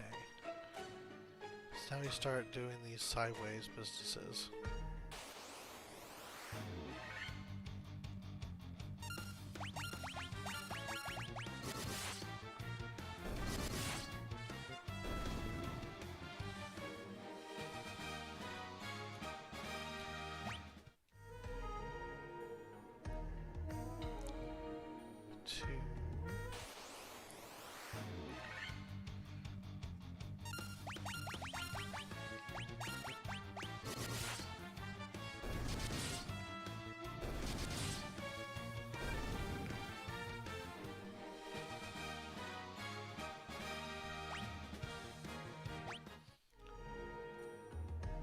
Is that 3? Or was that 2? Yep, okay, it was 3. Cool.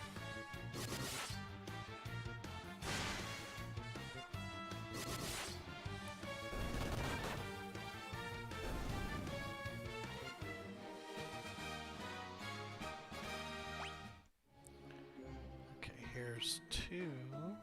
Oh, there it is. Okay.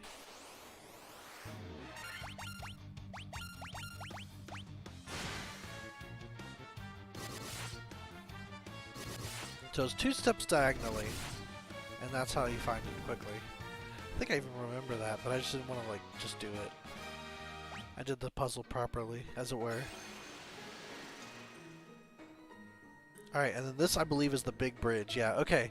There's a small chance that the super boss of the game, War Mech, will appear on this bridge right before fighting Tiamat.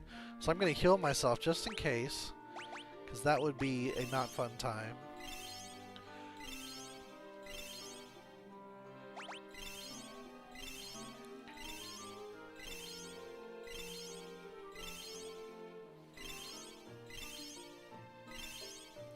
Alright. Not that I don't think I can win, but it would be an unexpected... Not War Mech. It would be an unexpected challenge. That's something we could do. If we beat this game tonight, and there's time, then we might come back and fight War Mech. Just kind of walk up and down this bridge until we see him. Alright, Tiamat time. The Lich, Marilith, the Kraken. You have defeated 3 fiends and reached my lofty perch.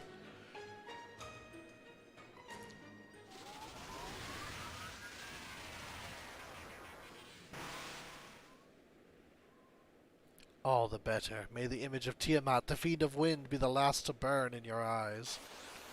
Versus Tiamat. It's a really cool sprite. I like the art for the fiends.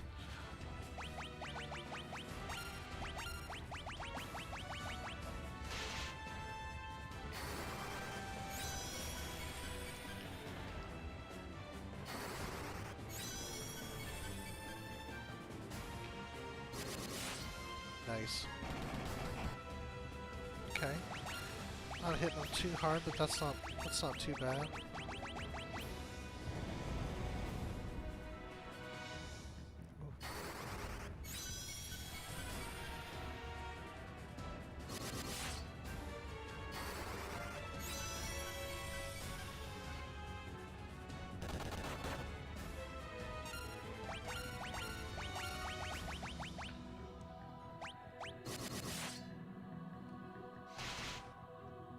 I forgot about the choir.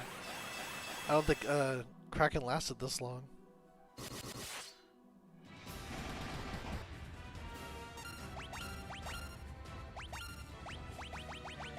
Can't heal everybody. Does it really need healing? I guess I can heal him.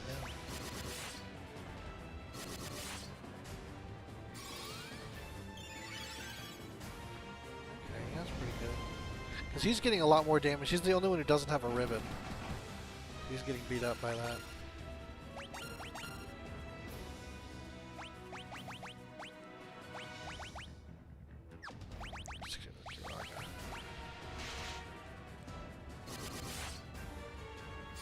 I hear some of the bass battle theme in here, which is kind of funny. It's just kind of in there. Okay, there we go.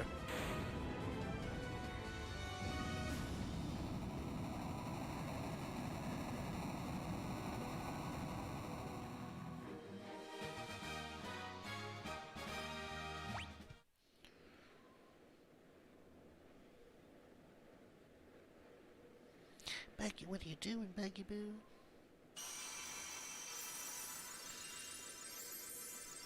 Alright, and with that we've lit up the 4th and final crystal.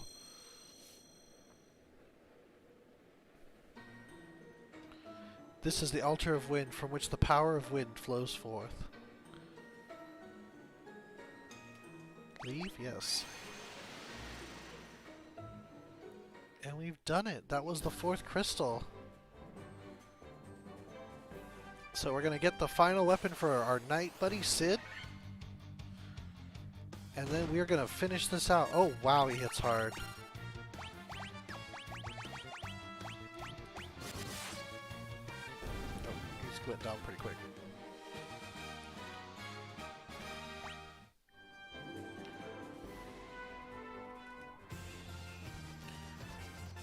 And this guy, if you remember, like way back in the dwarf cave, the that room full of swords and what have you, that is where we're going now. The blacksmith's room. I think it was over this way. Yeah. He puts the orichalcum down. Oh no, adamantite, excuse me. Is this adamantite? What? I'll use this to make you the finest sword you'll ever wield.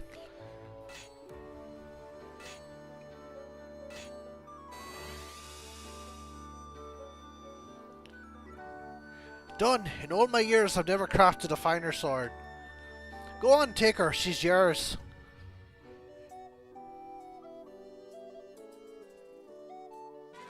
You obtain Excalibur. Arthurian legend. The holy sword. I'm sure you'll put Excalibur to good use. I will wear it. Look at that jump. That's a big jump. I like it. Yep. Alright, and now we are off to our final inn. And then we're gonna finish this game. We have an hour left. We might just do it. Like, I don't know if it's gonna be like a lot of extra time. And possibly we might go over a little bit. We'll see.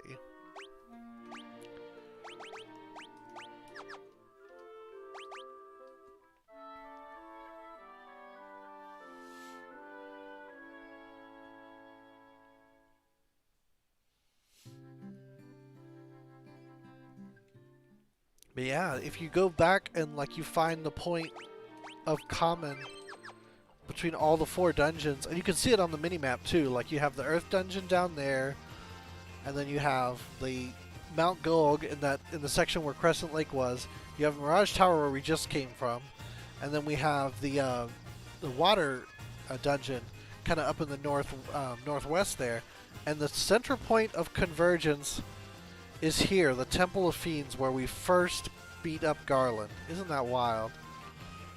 And now we're going to reenact, or enact, I guess, pre-enact the story of Stranger of Paradise and go to the Shrine of Chaos and kill Chaos. Oh no, such a threat.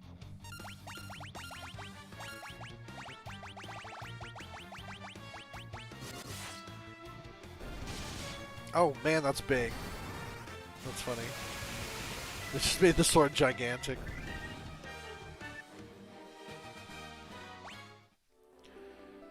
And now they'll talk to us. The curse of the fiends changed us into these forms and prevented us from speaking. The light of the crystals has enabled us to speak again. We are sky people. We came to this shrine in our attempt to locate the source of the world's ruin. That was 400 years ago. The power of the 4 fiends absorbed from the crystals was being fed into the past by the black crystal. The one distorting the beautiful light of the crystals is the one we've been looking for all along. The true root of evil lies just ahead. The light of the 4 we've been seeking all this time. That light will open the time portal. Oh, hey Becky. The portal will transport you 2,000 years into the past to the beginning of the time loop. Shine the light of the 4 crystals on the black crystal in the center of the chamber. Doing so will open a time portal to this shrine as it exists 2,000 years ago. Hi, Becky Boo. Little Becky Boo.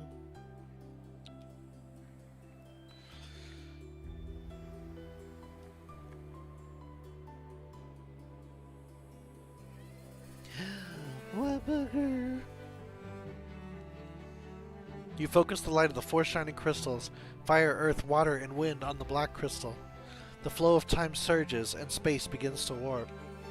Just one step forward and you will travel back 2,000 years in time. Hey, Buggy.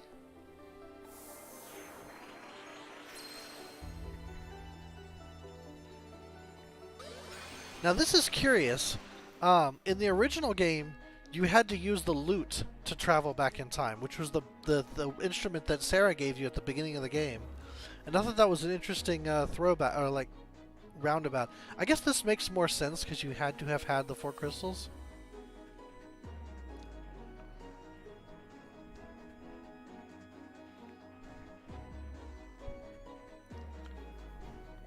And also I'm noting there's a way back home, whereas before there was not.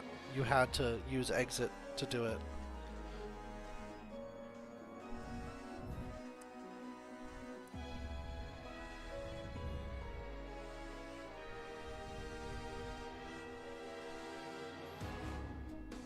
Ooh, get little perks in there.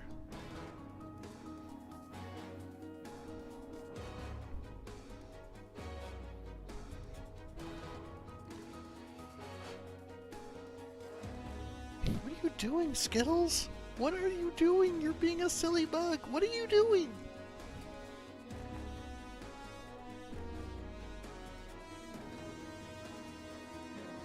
What is this? Oh, it's a piece of lettuce. Skitters, you're such a mooch.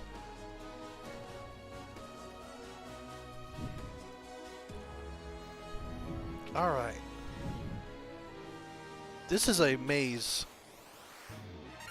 Oh, man. There's so many of them. I should have multiple people doing it, really. I have enough stuff to cast a bunch of these spells, so I really should. I can't even tell if you're critting or not.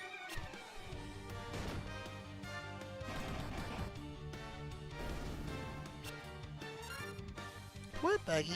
Are you done mooching down there?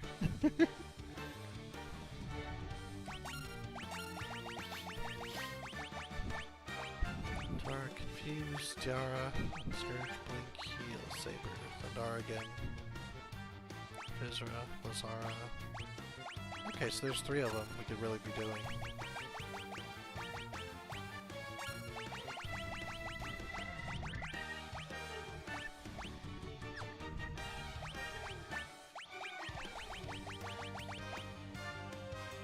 Lazara, and...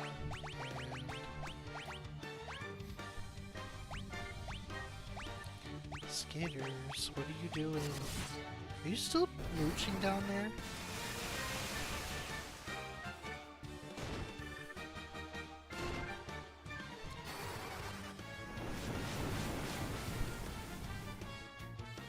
That did pretty good. Cool.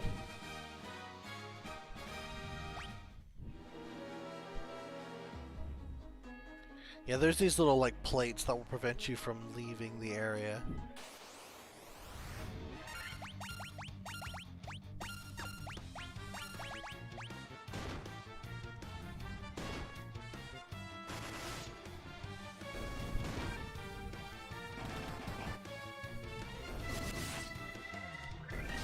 Big damage.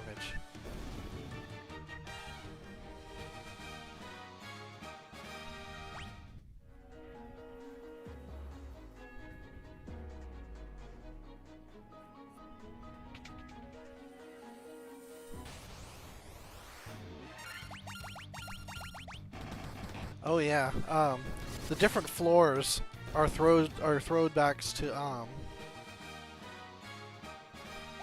the different elemental dungeons because much like the Mega Man games, they're gonna make you refight all the bosses. Still, there's a way out.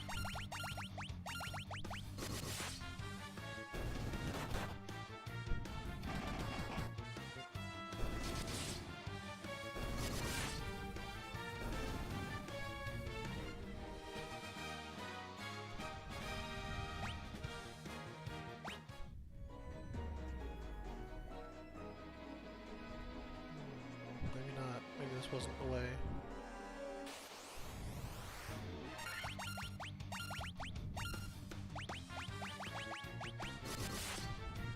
It does still look like a little knife though, it's kind of funny.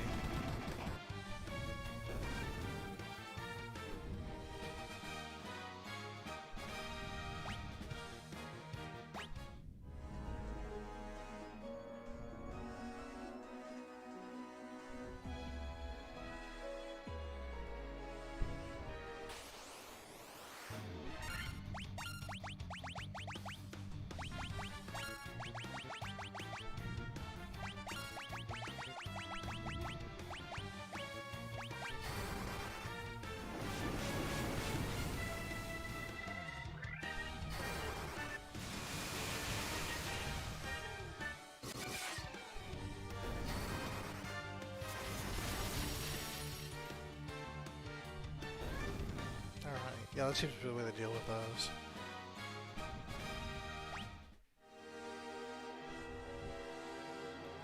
Mages just were not very good in this game. Until, like, they made MP all one. Then it was like, okay. And then intelligence actually did something. In the original release, it was all random damage, so it really didn't matter who was casting. Just use the items and then call it a day. You don't get the best stuff, but not a big deal. Jumping up there. Let's try this way. I do like these brass hits. It's not as big as I would like, but it's pretty big.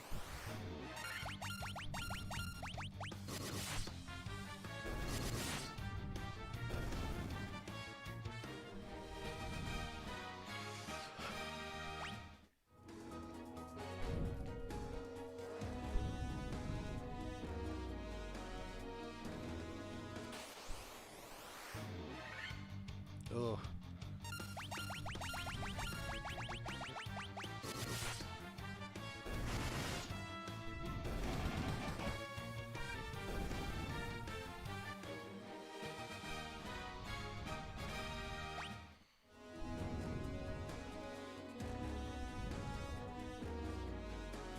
I like the French horn too.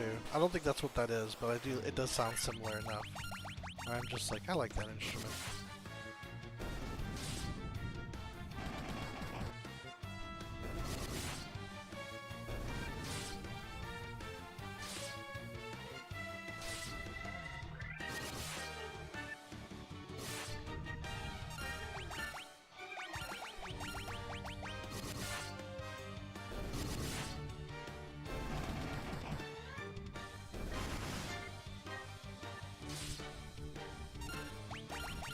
Man, my foot has been falling asleep so easily lately.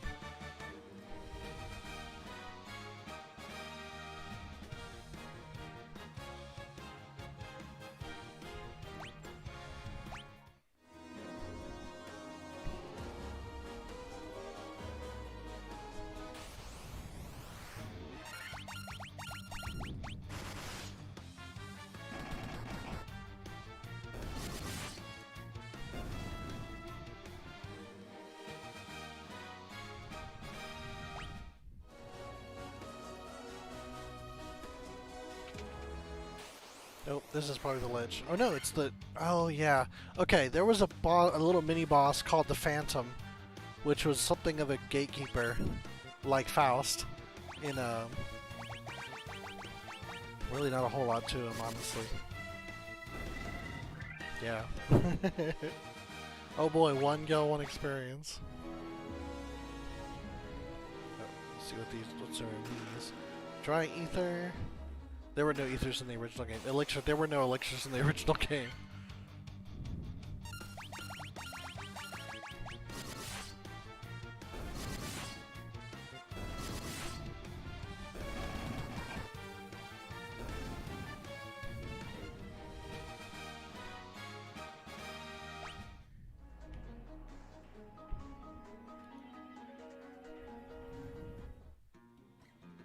Oh, here's where we use the loot.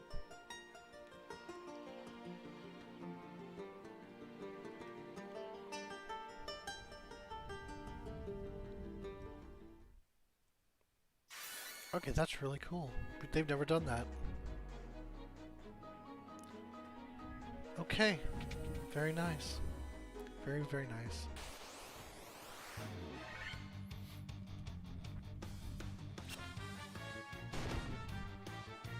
Very nice.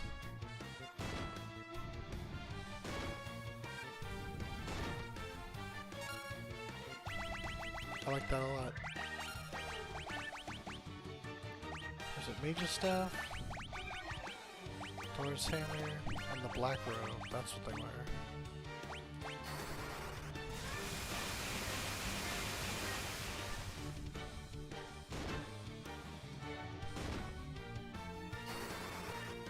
Man, they were beating him up.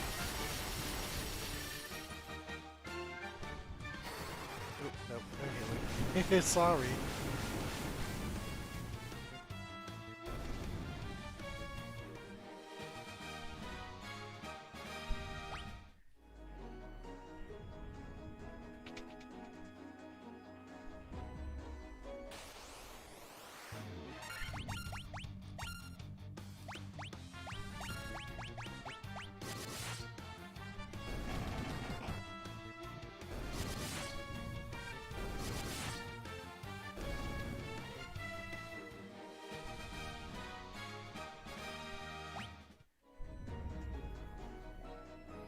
I wonder if they use the same ratio that 3 used for the number of hits. That would make sense to me, but I don't know if that's what they actually did.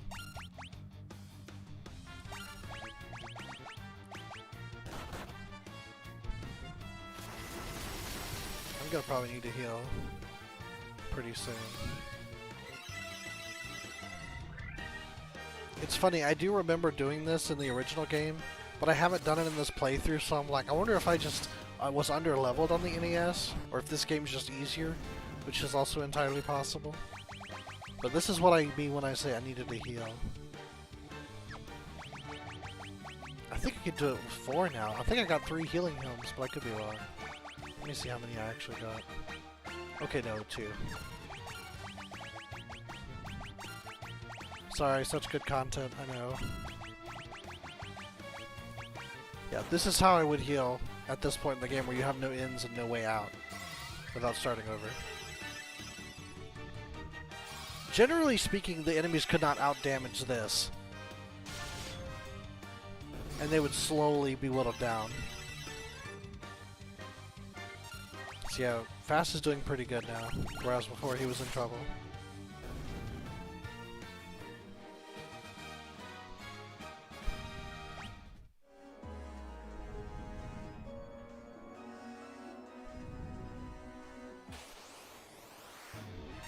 Did I actually go down that stairwell, or did I just look at it?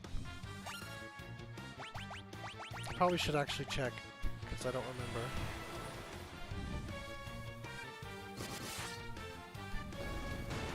It's bad, the battles are so long now, compared to like what I was doing in the last dungeon, that like I forget which direction I was going or where I came from.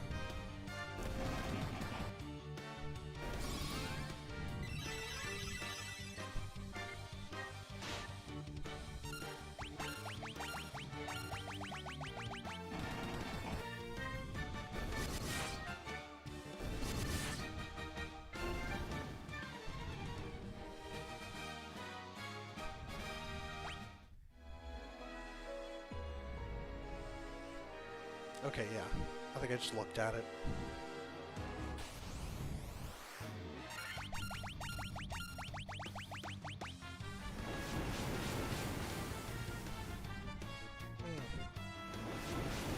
Man, these guys are hitting him kind of hard. I don't like it.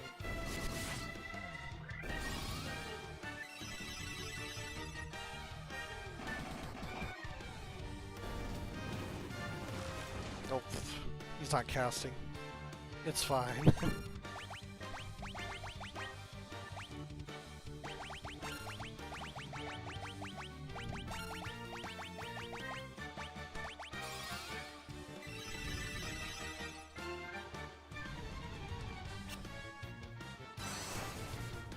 That insta-kill? No, it's paralyzed. Okay.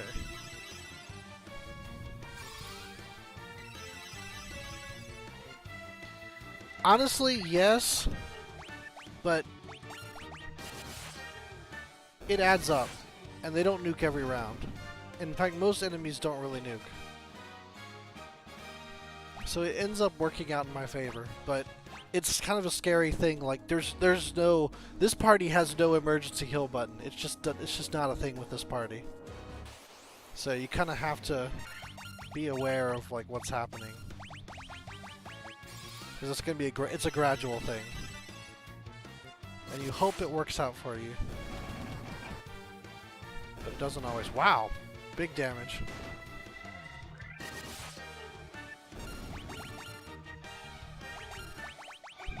I'll just throw it out. It's probably not gonna happen.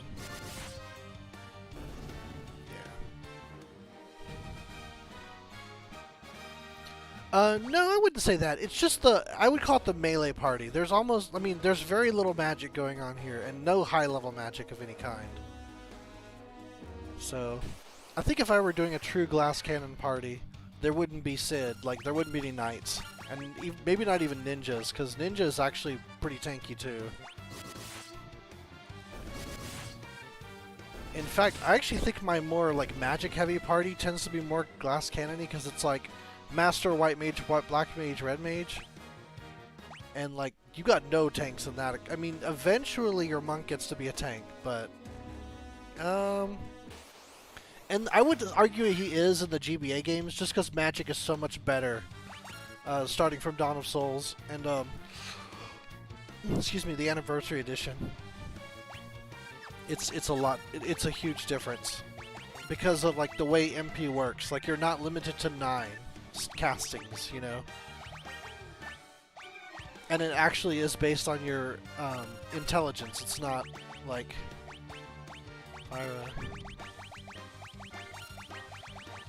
it's not just like this is how much spell damage this spell does, and then it's a random number within that range. So magic becomes a lot better from then on. But in the early times, like on the NES and on this remake, because it's modeled after the NES, melee is king. Because you have items that can cast spells. And the items cast spells just as much as the casters. They don't cast the top-end spells, but that's fine. You know. Melee damage is great, and you only need magic damage when they have an obscenely high, like, defense. Which some enemies do, like that enemy. But aside from that, you know, this party's perfectly fine. Like, I fight all my bosses super, like, melee. And that's okay. I'm gonna try this again. Just kind of get... Everyone else is pretty much full, except for him. Ah, no good. They went down too fast.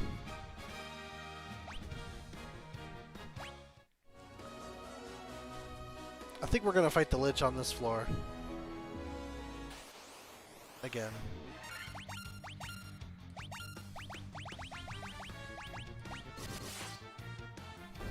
I can see how they can make a whole game out of this dungeon, though. It's very long.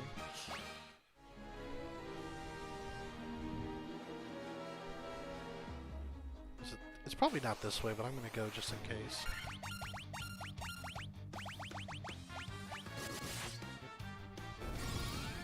Here we go. Alright, I like that. No, there's no such thing as physical attack items. Although, yeah, oh, that's an auto battle button, so like you can just put the same commands you did last time again, and it will speed that up. I don't know if it's like a traditional fast forward in the emulator sense where like the game speed will just jump way up. Although it might, now that I think about it. I don't know, I've never used it. I'm from an earlier time where, like, some of the conveniences are just like, wow. But I understand, though, because nobody has any time to spend a long time playing games anymore. So it makes sense. But I also feel like this is an excuse to just chat. Like, I wore my Dissidia shirt today. I don't know if you can see it. Kind of see it, maybe. Oh, we got a door. What's in it? Which?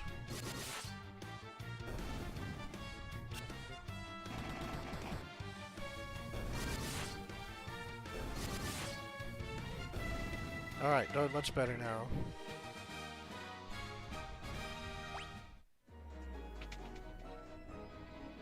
Wait, is this the... No, it's a similar room. It's not the same room. Okay.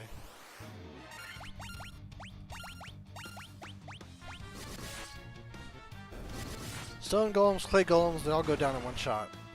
So enjoy it.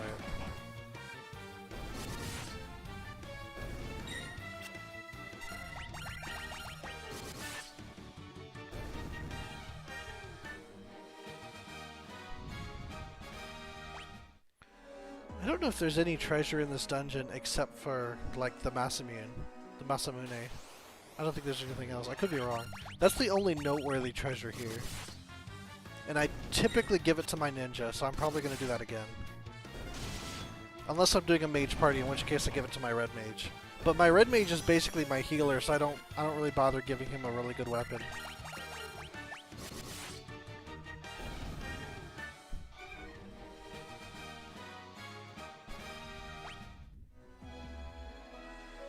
Oh, here we go.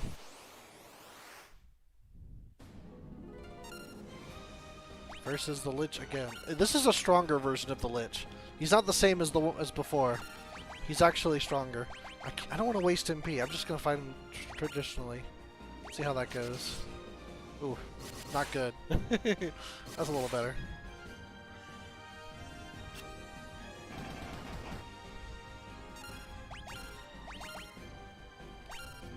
I wonder if Diaga will work. I'll try it. Or Diara.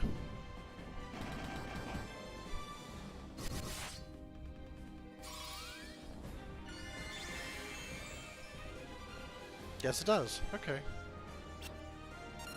Trying to go for some insta-kill nonsense.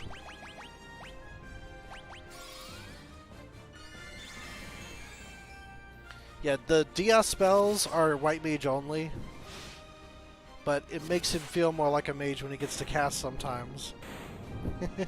At least in my mind.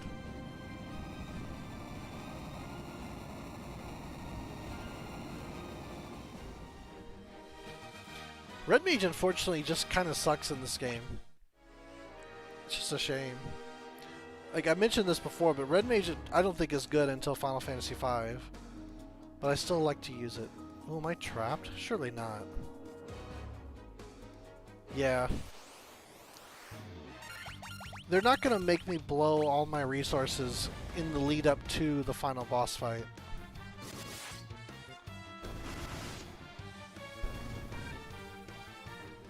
It's funny though, if you go back and watch the episode where I fought the Lich, I barely won, and I think I had to retry a couple of times.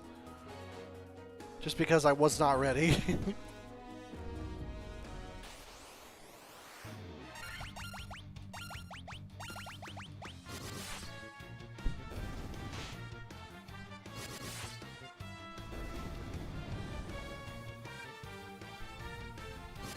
Man, that did nothing. I wonder if these monsters are from that dungeon. They might be.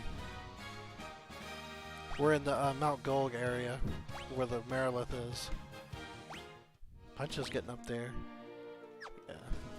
Good thing about monks is that their damage gets better and better as their level goes up. Yeah, these guys are kind of a joke. So I'll take this opportunity to heal a little bit.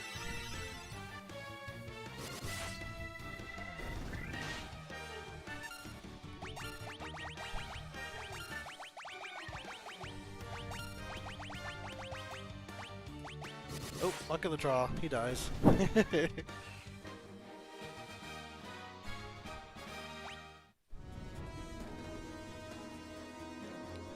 I think we're just, yep, here we go. Merilith time. It's pretty back-to-back, isn't it, now? Man, I like their designs a lot. I think they're very dynamic, and the way they did the shadows in this remake, it looks nice. I know they got the original sprite designer to do these pixel remasters, and even though like I have mixed feelings about the character models, the bosses look pretty good in that pixel style. Although I think, honestly, I still prefer the HD style of the Anniversary Edition, which is why I'm going to consider, even if this game had everything, yeah, she's a 6-armed Lamia.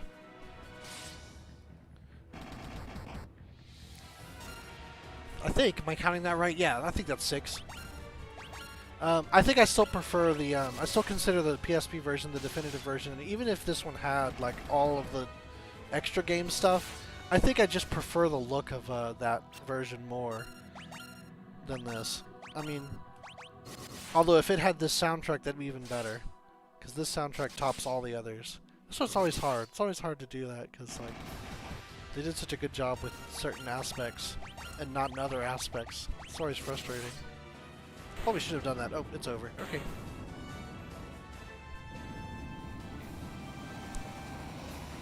She's pretty simple. She swings her swords and damages you, and then you swing your swords and damage her, and that's it. All right, next.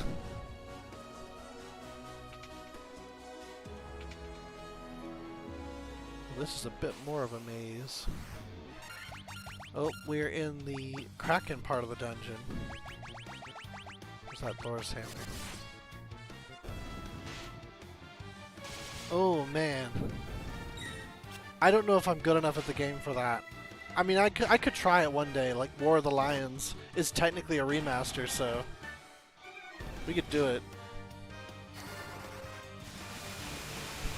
Even better if they could release it on Steam, because then I'd have to like show you guys my PSP copy as proof of like, hey, I own this game.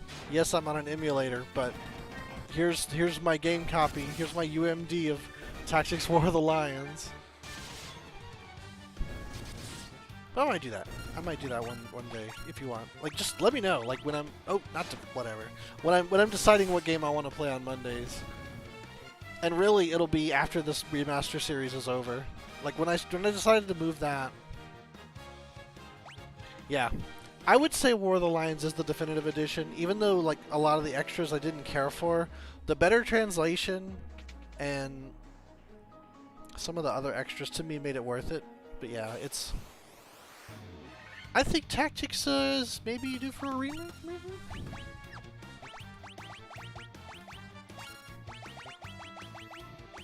I wouldn't say no to it anyway. But they'd have to do it proper. Like they'd have to like literally like HDFI the assets and I don't know, like kind of go a little bit harder than they did for the War of the Lions.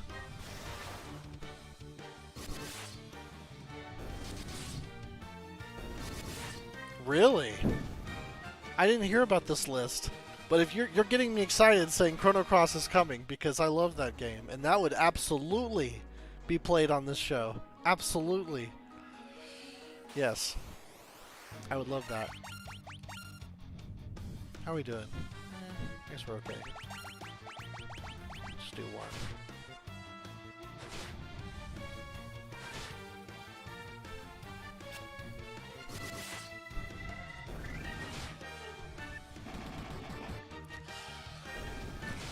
Excuse me.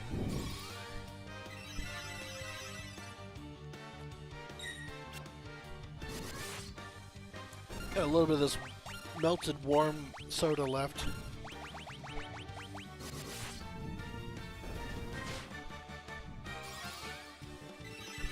No, Chrono Cross is one I was really wishing for, because I was just talking about how great that game's music was, and just how great that game was in general. And nobody, like, what did that come out? 2000?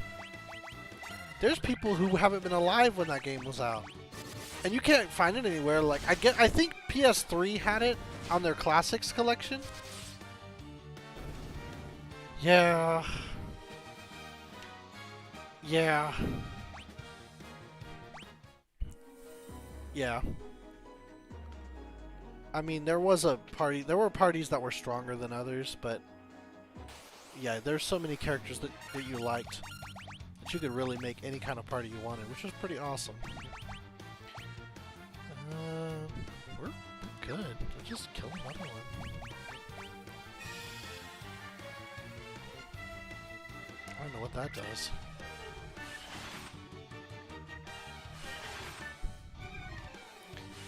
I may like pick I may do a challenge where I just don't. Well, I don't know, because like it's a game I want to show people, but I might say like, oh, I won't play any character that I played before. Like, but I feel like as much time has passed. I mean, it's been 20 years. I might gravitate to different characters that I gravitated to before, so that's entirely possible. It's Kira. That's probably a little bit safer.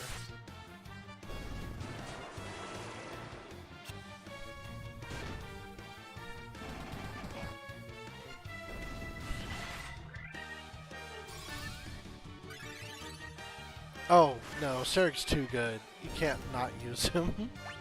I mean, I guess you could, but you'd just be, like, handicapping yourself.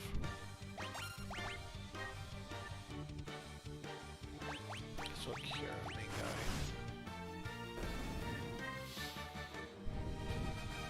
Man, big experience for these guys. It's pretty wild.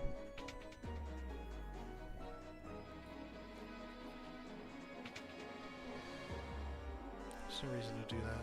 Okay.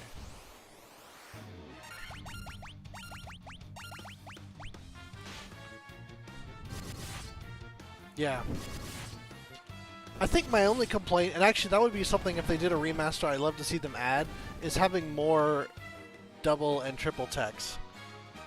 Like in Chrono Trigger, and granted I don't expect them to do this in Chrono Cross, but in Chrono Trigger, every pair had 3, and every combination with the main character had a triple tech, and there were special items that could give you other triple techs. I wouldn't expect them to do that, but I might like to see like I don't know, maybe like groupings, like if they use if like a sword user and a dagger user, like they have a common triple tech, or maybe a white element and a blue element can double tech with each other, like they have a common double tech. I think that'd be neat. And that wouldn't like break the bank as far as like, oh, we gotta make up a bunch of new abilities. And that way the ones that are unique are still unique, but there's just more in the game. I think that'd be cool. Oh, and I'd like for more, like, I wish the environment, the field effect, because that was a cool thing that I think very few games do. I wish that was more pronounced and had more effects. Like, if they made another Chrono game, I would like to see them expand on that system, because I thought it was cool that it made your element stronger, and that it actually had, like, it took time for the residuals to, like, spread out to the wider fields, and you had to have them all the same color in order to use your biggest abilities, your summons. So that's pretty... I thought that was all great, but they didn't do anything, as far as I know, no game has done really anything with that since. As far as I know. Doesn't mean they haven't.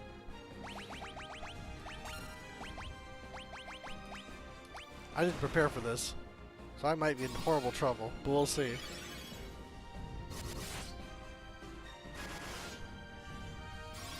I really should have him healing, because Punch is going to do a lot more damage. Save yourself. Ooh, he's hit him hard too.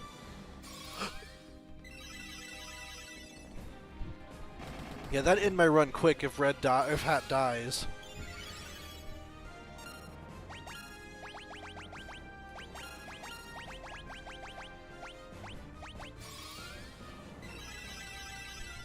I think after this I'm ready to, like, go ham.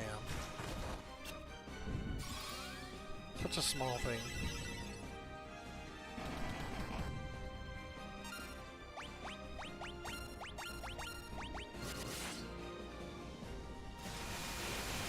Why, what?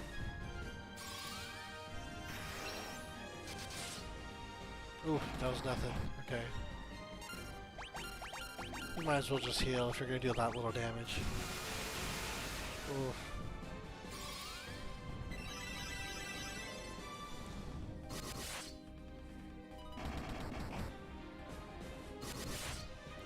Oh, I think if there's one element of Red Mage that that defines what a Red Mage is, aside from the color red, it's that chapeau. So that's why I call him Hat. I could have just called him Red, I guess, but I thought that would have been too on the nose. Although I did call him my monk Punch, so there you go. I guess it's just what I felt at the time. That's all I can say. Which is kind of funny to think about, because like the characters that I assign as a Red Mage in future games, I mean, aside from the ones that are like unapologetically Red Mages, they don't really wear the hat. Like, none of them. So I don't know. I honestly could probably call them something like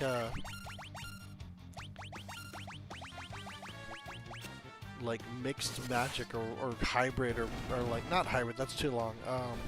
Or no, it's not, it's exactly the right length. Jack. Actually, Jack is fun. Jack of all trades.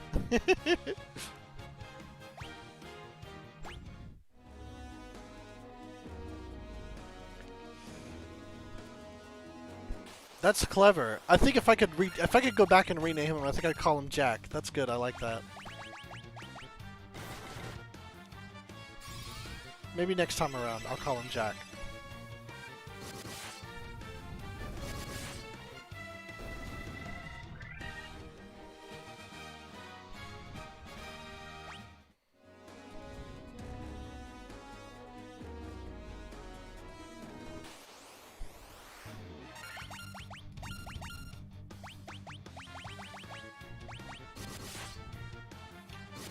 he's slacking right now, but once he gets the... Oh, no, I don't mean next time, like, I stream. I mean next time I play this game. Like, just...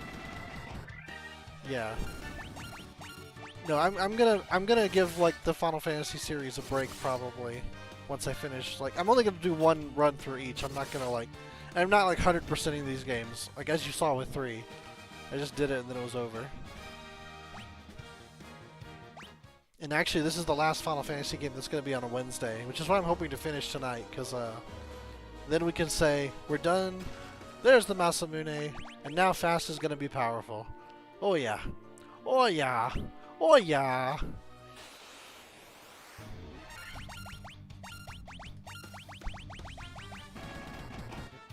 $9.92. $8.36. 1,008. Oh yeah. Oh yeah.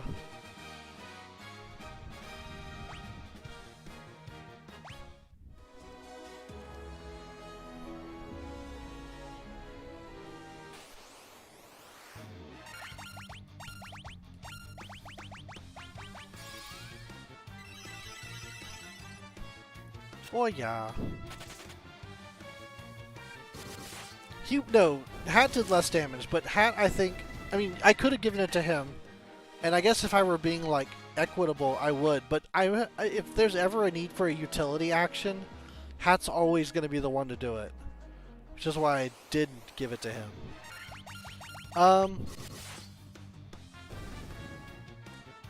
No, I think with the Masamune, Hat would probably be out-damaging Fast. With Fast was still using the katana. So, like, yeah, like if I was saying, you know, taking a purely bottom-up approach, Hat would be the one to get it. But because he's kind of taken this role of utility man, you know, I don't want to give such a powerful weapon to someone who's not attacking that much, you know. But in a mage playthrough, I would give it to Hat, just because I want him to be strong.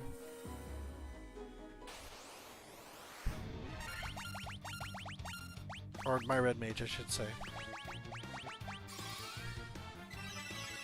Okay, actually doing pretty good. I think we'll be able to take on Tiamat, like, right away.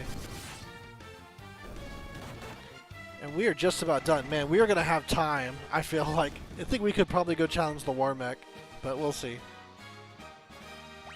Because this is it. Like, we fight Tiamat, then we fight the final boss, and then we're outie.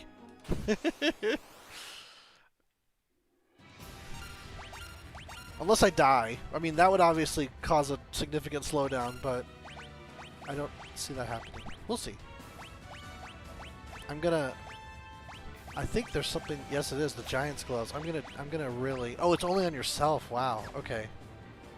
I mean, you finished Final Fantasy 1 tonight. No, I'm gonna go till 9 no matter what. But like, the game will be like this game will be. Well, I will have completed the game before the stream ends. Which means I would go back to the last dungeon and try to fight the War Mech before time is up.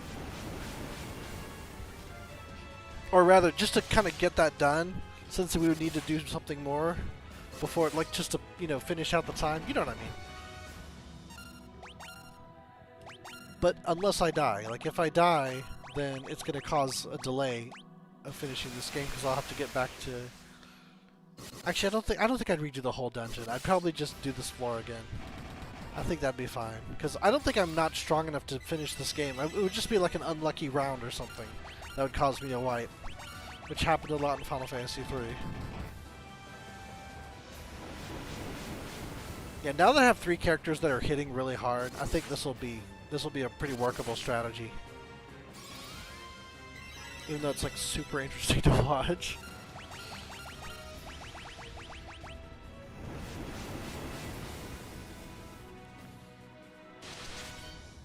I do. That would be a wonderful game to be re-released. But I don't trust, well, no, I guess... Alright, it would be gung-ho, because, like, Game Arts made it, and it got localized, like, several different times by different people. You know, to varying degrees of, satisfaction. I think the version we got on PlayStation we will never get again. Working Designs doesn't even exist anymore, sadly. I have to restart completely because under level in a dungeon I couldn't leave and the monsters didn't respawn. Yeah. Yeah, that I did. I think the same thing happened to me, and yeah, that sucked because only the boss is leveled with you, so you could get yourself in a lot of trouble if you weren't like aware of certain things.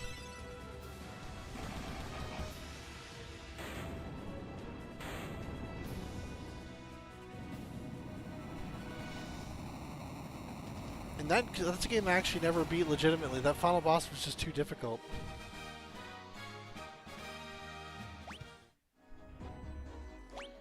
Alright, might as well like use up all of our potions, because it doesn't matter, we're at the end. Something interesting about this final boss,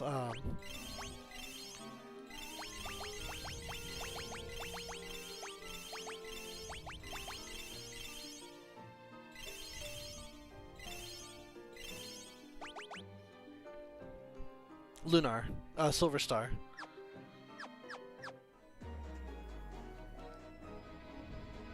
Oh, there's a whole. Oh no, it's just a magic sigil, a 6-point star that they didn't censor out. Oh my!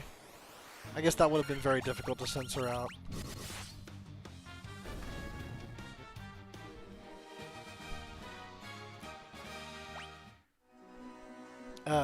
In this game originally, yeah, I got to the final boss. I never beat him. He was too hard. It's great. It's almost embarrassing to say, but yeah, couldn't do it. This game only gave you one text box per character, but Chaos had so much to say that he had 3 sprites that you would like. You would walk up to him once, he'd talk, and then move back 1 space. Then you'd talk to him again, and then he'd move back 1 space. They were just playing with the system. It was literally three NPCs or 3 events that lined up for you. But now now he can say as much as he wants because they have scrollable windows. Do you remember me? I was once the most renowned knight of Cornelia.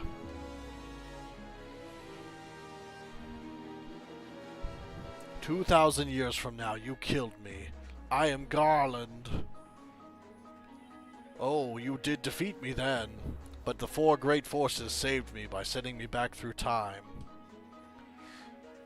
Once here, I sent the 4 fiends into the future, where they shall once again use the 4 great forces to send me into the past.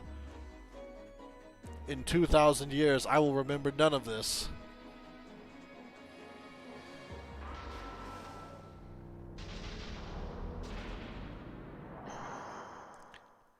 We are going to kill Chaos, but I will be reborn again here. So even as you die again and again, I shall return, born again into this endless cycle that I have created." Versus Chaos. Yeah.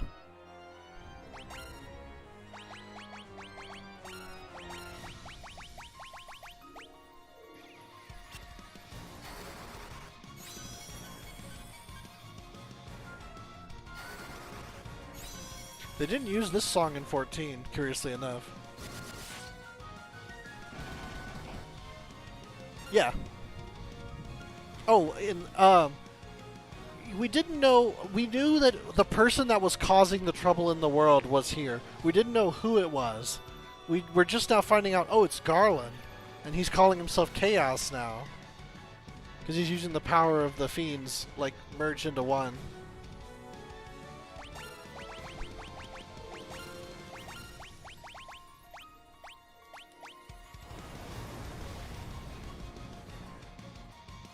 Ooh.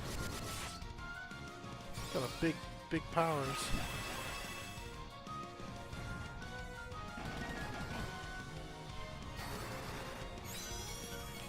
Yeah, he's actually the first boss of the game. Garland.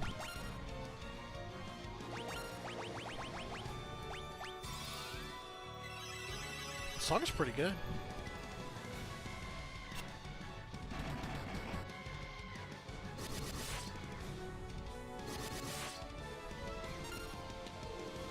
Yes, when you enter this dungeon, you actually using the power of the Dark Crystal to jump back 2,000 years in the past because the person who was causing the trouble in the world did the same thing, so you have to chase him there, essentially. And that's why we're here.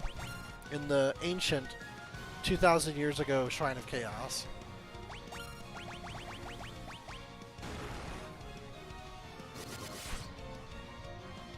It's bonkers. But it only gets more bonkers when you remember Nomura wrote Dissidia. Like the Dissidia stuff.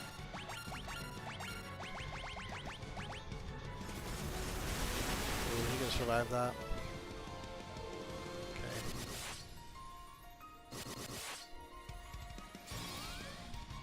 There's actually an interesting playthrough that I watched of a robot, or an AI completing this game, like a tool-assisted speedrun. Oh, he's dead. I don't think he's gonna live through that. Yeah. Well, at least someone got the benefit.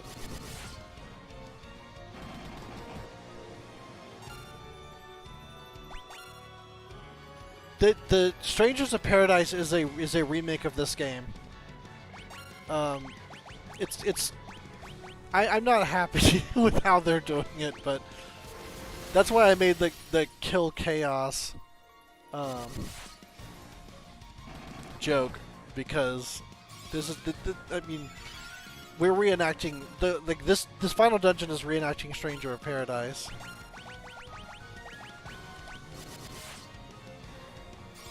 But they did such a they made such bizarre decisions. Like Nomura said in an interview when he was talking about this game, or talking about like Stranger of Paradise, is he thought like, well, he might be in trouble. Yeah. Yeah. Okay. I'm gonna gain one more level because we're really close.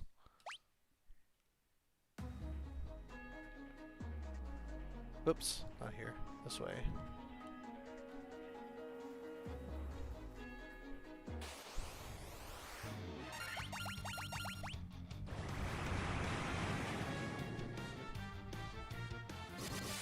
Are we poisoned? Or are you just gas us for no reason? Okay.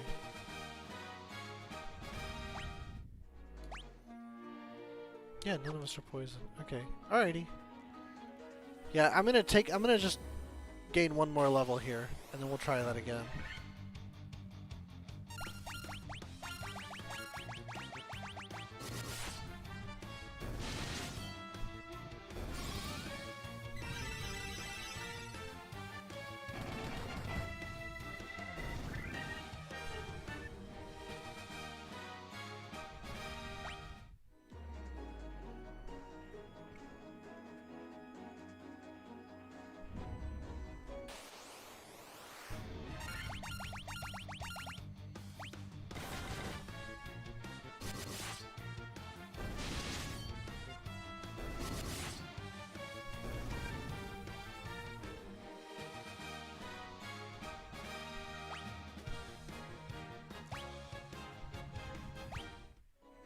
Be a huge difference, but maybe.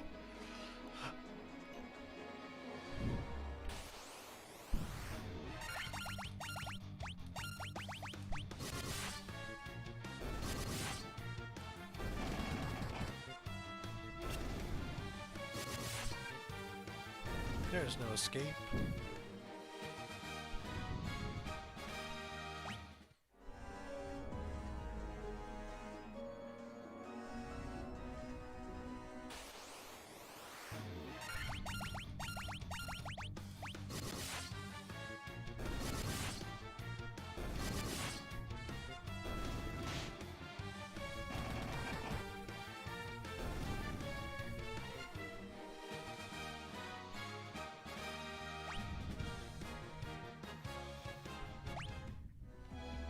Will 1 point of strength make a difference? Who knows? Probably not.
I'll fall now?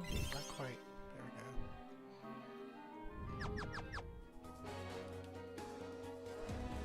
go. I'm Garland. Oh my god, we're gonna kill Chaos.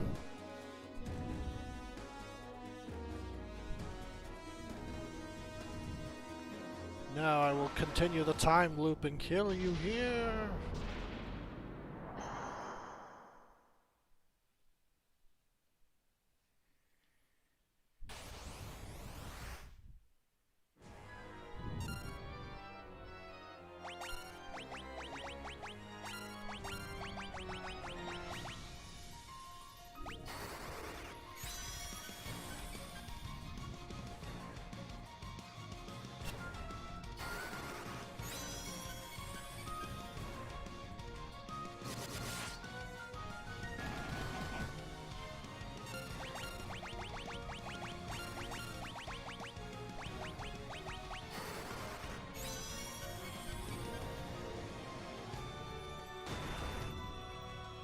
Sure.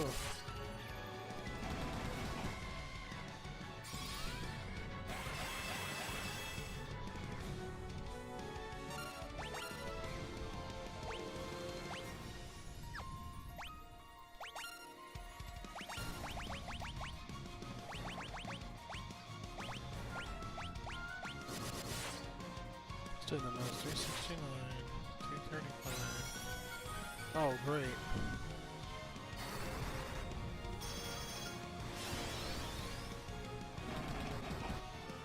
Oh, he is.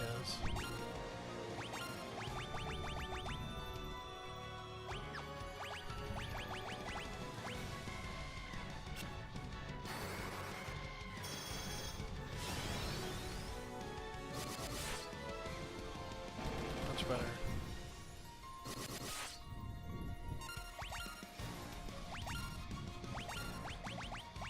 I think if this is all you do, yeah, I think he's done. Alright, good job, Hat. Oh no, you're still in!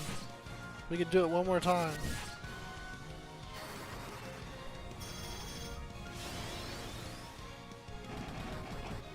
Very nice.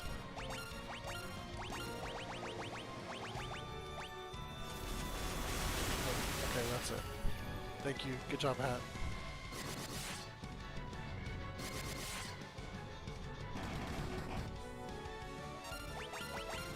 Come on, man. Cool.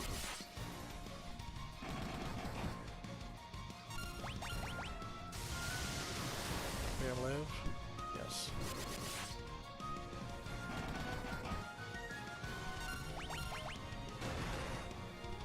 Oh. Protect isn't making much difference. I'm just not going to bother with it.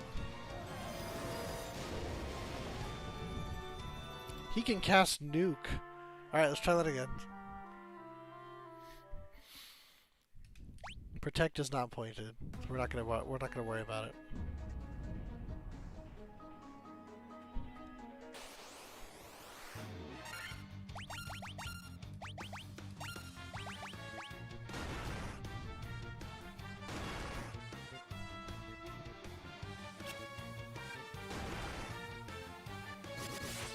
Oh my god.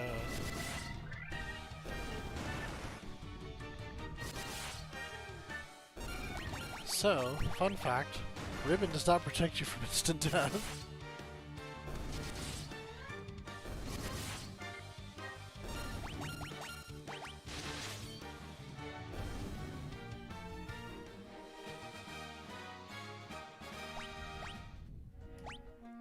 I did get him life, right? No. So here's what we're gonna do. We're just gonna fight him. Thank you.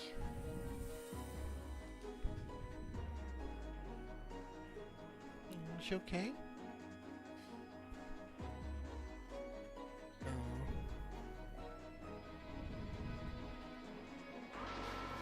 Chaos is beating me up, sweetie.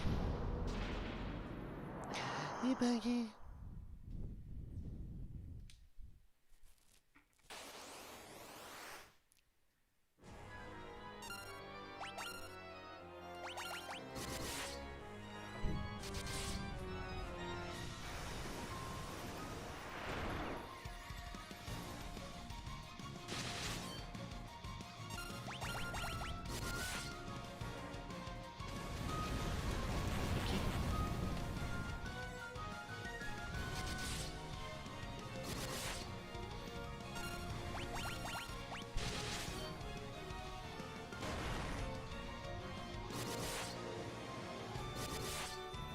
This isn't a serious attempt. I'm just trying to die because Punch died outside, and I have no way to revive him, so... Just trying to clear ourselves out here. Sometimes he doesn't... Okay, I think it's because he hates himself. Oh, there he goes again.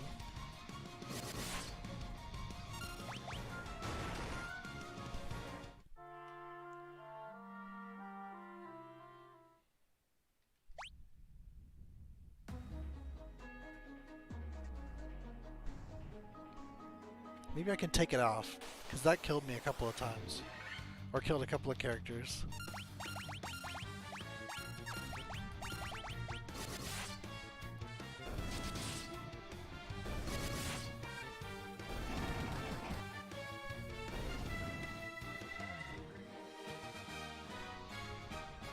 It's funny how some fights are completely effortless, and some can like just stop my run completely. I'm actually really glad that didn't happen like on the way in, because that would have been really annoying. Okay, let's try that again. I'm gonna try slowing him if he hastes and see if that makes a difference, because whether he's hasted or not is the difference between one-shotting a character and not one-shotting a character.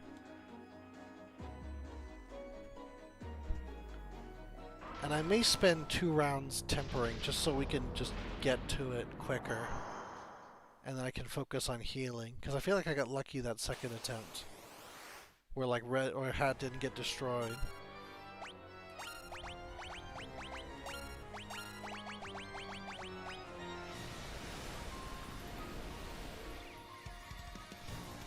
Ribbons don't seem to help for that.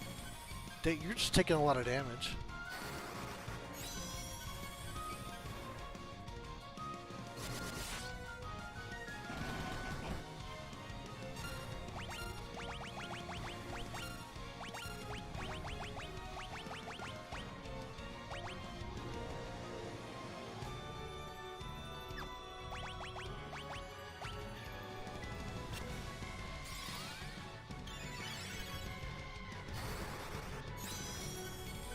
Try to focus a little bit more on survivability and see if that makes a difference.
Gonna live through this.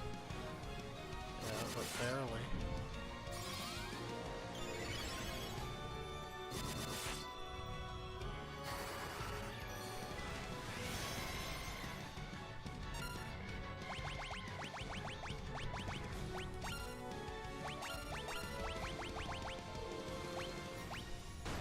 Oh, that sucks. See if that makes a difference. Yes! That makes a huge difference. Okay.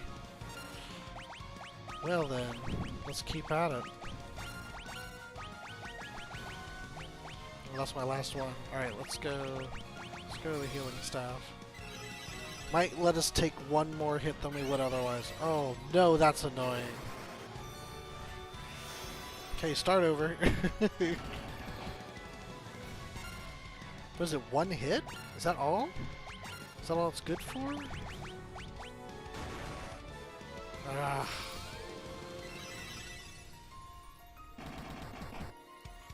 Yeah, I think it's only one hit worth. Okay, it's probably not worth doing then. That doesn't matter, he's not attacking.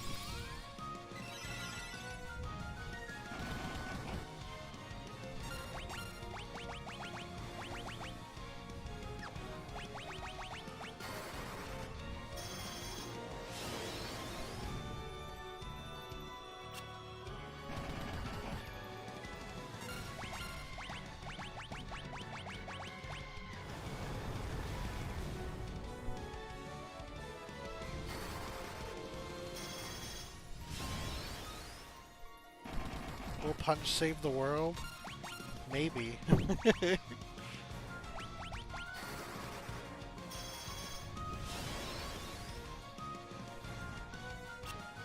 Yeah, keep trying that. He's already slowed. Oops. I think he's still in. He's still alive.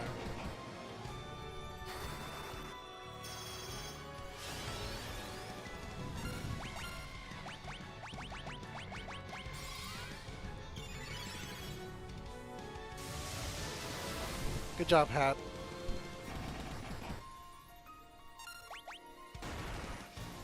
Ooh. Oh, it was just enough! Alright, I'll take it. Good job, Punch. You saved the world.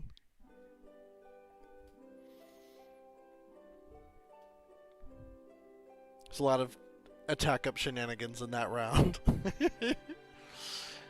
The time loop was severed at last. And we're going to finish after this. It's after 9. So, yeah. We are 3 hours in, 3 and a little bit over. We can just watch the credits and know that next Wednesday is going to be Bravely Default 2.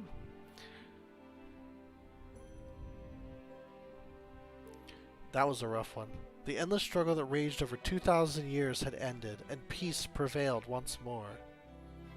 The light of the 4 crystals restored the forces of wind, water, earth, and fire. Again, he's the monk of that game, isn't he? Except he was a samurai. Never mind. It was a mere trick of fate that had given rise to the chain of Garland's wrath. But magnified by the 4 forces meant to guide our world, that trick of fate also gave birth to the fiends.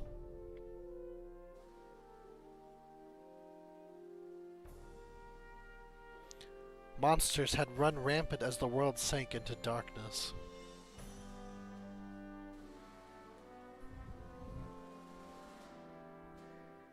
But all that is now past.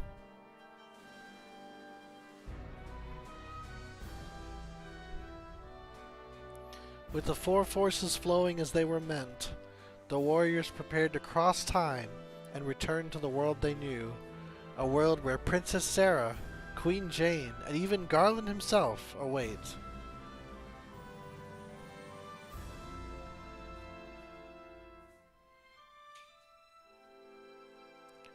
When was this fateful day that sent time spiraling into a loop?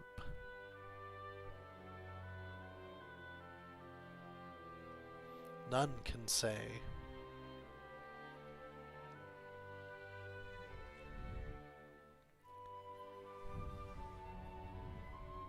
It seemed the cycle into which time had fallen would last forever. But the bravery of 4 young travelers changed that. They took the forces that filled the world with darkness and used them to bathe the world in light. None will ever recall the struggle the 4 endured, for the breaking of the chain meant that it never existed.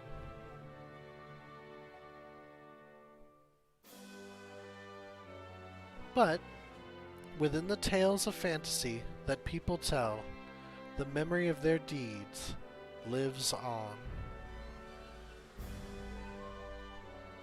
Tales of dwarves and elves, of dragons and shining civilizations that reached for the heavens even as they fell.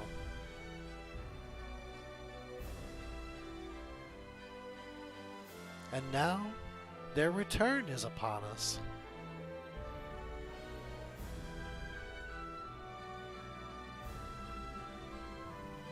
With the memory of their struggle buried deep in their hearts, they will quietly watch over our world. Remember always that the forces of the world must be used as they were intended, that the power of light must never be used for dark, and that the true crystals reside in your heart. For you are the warrior who crossed time.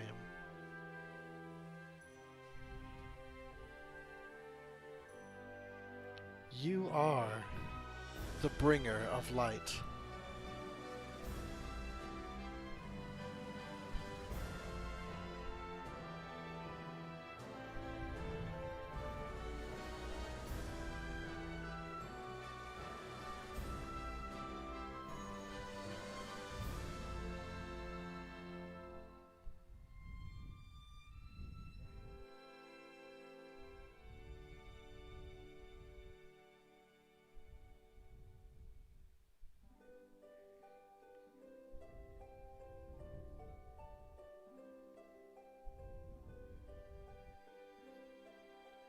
I like what they did in the NES around this point. After you finish watching the that little paragraph they give you at the end, where they talk about what happened next, and they have a line, like an ASCII drawing of the end, and it's kind of cool looking. It's got this neat little font. I don't think they're gonna do it here, but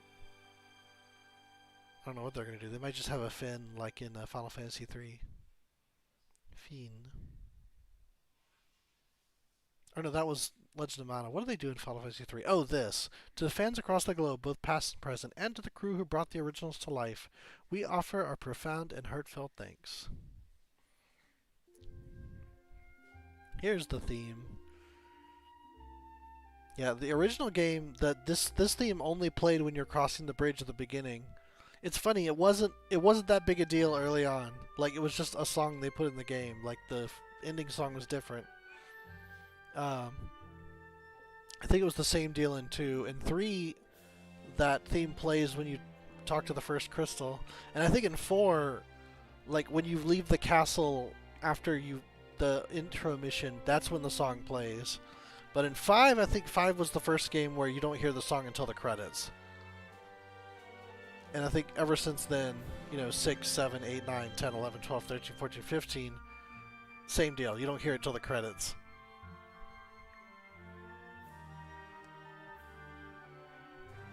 So yeah.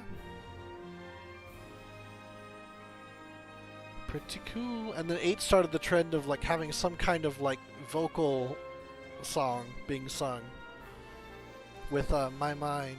I think that was the name of it.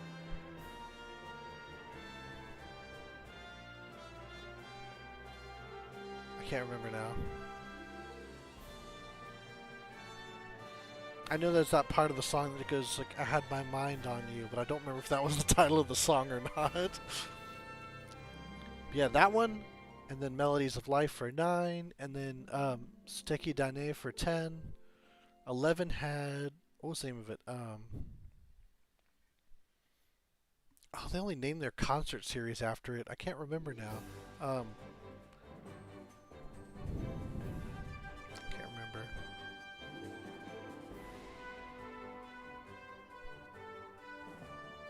It's such a good song too, and I can't remember it.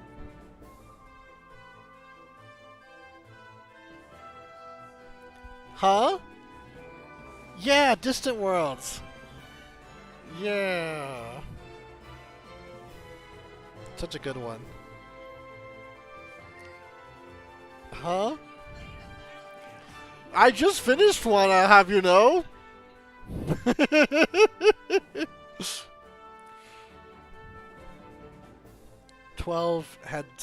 something. I don't remember.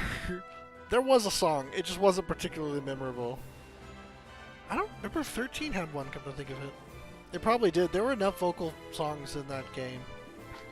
I just don't know if there was like one that stood out. I think what everyone remembers from 13 is Blinded by Light, which was the battle song. Yeah, but that's from 3. Yeah. And we all know 14 has answers. And 15 has, huh? Yeah, Stand By Me. No, I would say Somnus is probably more so filling that role, but they did definitely play Stand By Me in that song. Yeah, they did. Oh, Insomnia, yeah. Makes sense. I was half expecting them to go back and make songs for the early games at some point. Like there was a little season there where it seems like they re-released a bunch of the old ones, and by a bunch I mean the first 4. I mean, we did get like advanced ports of 5 and 6, which I still, especially now that the iOS versions are gone, I consider those to be the definitive versions again. Even though I hate the way the characters look, the backgrounds. Like the battle, well, no, really the monsters. Like, really, it's just the monsters.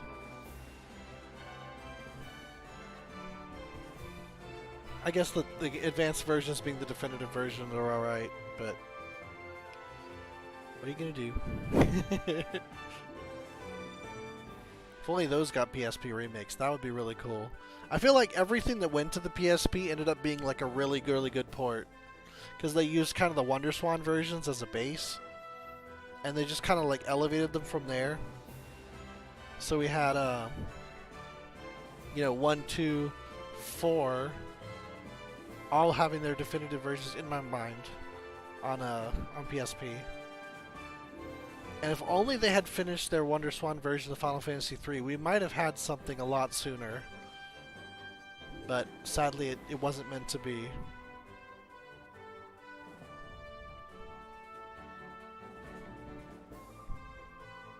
And for whatever reason, they didn't give 5 or 6 that treatment. They did something else. I wish they had.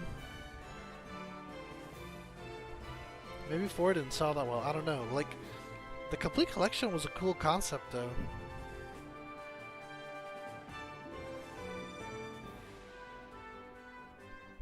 And now 7's getting this crazy, like, pseudo-sequel, pseudo-remake business that they're doing. I don't really consider it a remake because they're changing the story. So it hasn't been remade, technically. I guess that cell phone thing might count. I wouldn't count it, though. 8 got a remaster. That was pretty cool. He's still the best looking guy there, but he's no longer Pixel Face. 9 was like an enhanced port. 10 kind of got an HD facelift, didn't it? It was a couple of years ago now, but I would call that I would say that would count as a remaster.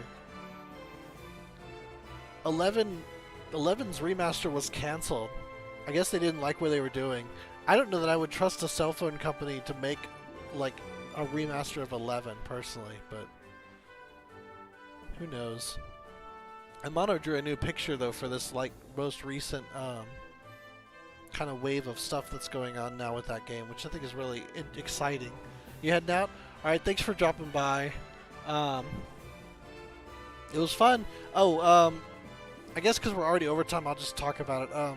Friday is going to be Them's Fighting Herds, and the following Friday, I said we were going to do Guilty Gear, but Power Rangers Battle for the Grid got a 4th season announcement, and their first DLC is coming out that week, so it's going to be Power Rangers Battle for the Grid the following Friday. Not this Friday. This Friday is still Them's Fighting Herds. But anyway, next Monday we are starting Final Fantasy II. It's not going to be Wednesday. Next Wednesday we are starting Bravely Default 2. So, yeah. Like, favorite, subscribe. chuck it a buck if you feel it. Um, yeah, I'm excited. Like they announced Adam, the Black Ranger, but he's gonna be in his ninja outfit, and he looks crazy, like super fast. Like you can watch the trailer; it came out today. And then there's gonna be one of the monsters from Dino Charge. I'm not familiar with her, but she seems weird, like Sylvia from King of Fighters 14. And then Rita Repulsa is the last one in December, and that's exciting just because it's Rita, and it sounds like they got the same voice actress, so that's exciting too. I really liked her. I love the story she tells about getting cast as Rita. She read the line, and they're like, "That's pretty good, but you don't sound enough like a witch." And then she did the voice. She's like, "How's this for witchy?" And they're like, "Perfect, do it." And she was like, "Okay." I can't, I cannot mimic that level of like screeching, and neither could anyone else apparently, because when they brought the character back for Mystic Force, it wasn't even close. I was like, oh, just get her to do it. Get her to read the lines. It's not that one. Although I think that is going to be a skin. We can go to Krispy Kreme. Crystals. She really like chewed the scenery in that movie. It was very good.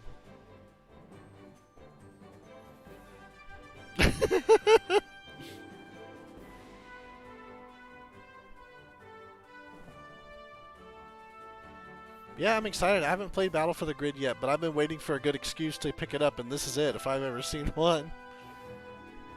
I think they're even doing like a new re-release just because it's been so long since the last season. They're doing like a, I don't know what they're calling it, super version?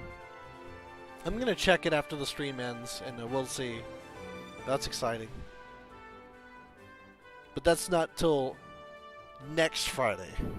Funny, 3 new games next week. This is going to be crazy.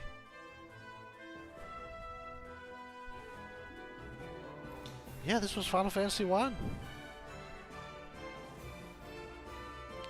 And yeah, 2 on Monday is going to be the one I know the least about. So I'm probably going to have a guide open in the other screen here.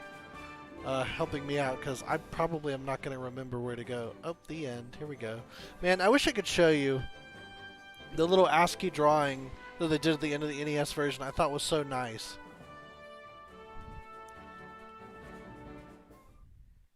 Yep. Now they're going to ask me if I want to save. Yes, I do. And if it's anything like 3, they just let you load outside the final dungeon, and you can just do whatever. Well, alright, that's going to do it. Thank you all for coming. Hope you'll have a good rest of your week. I'll see you guys on Friday. Fair winds.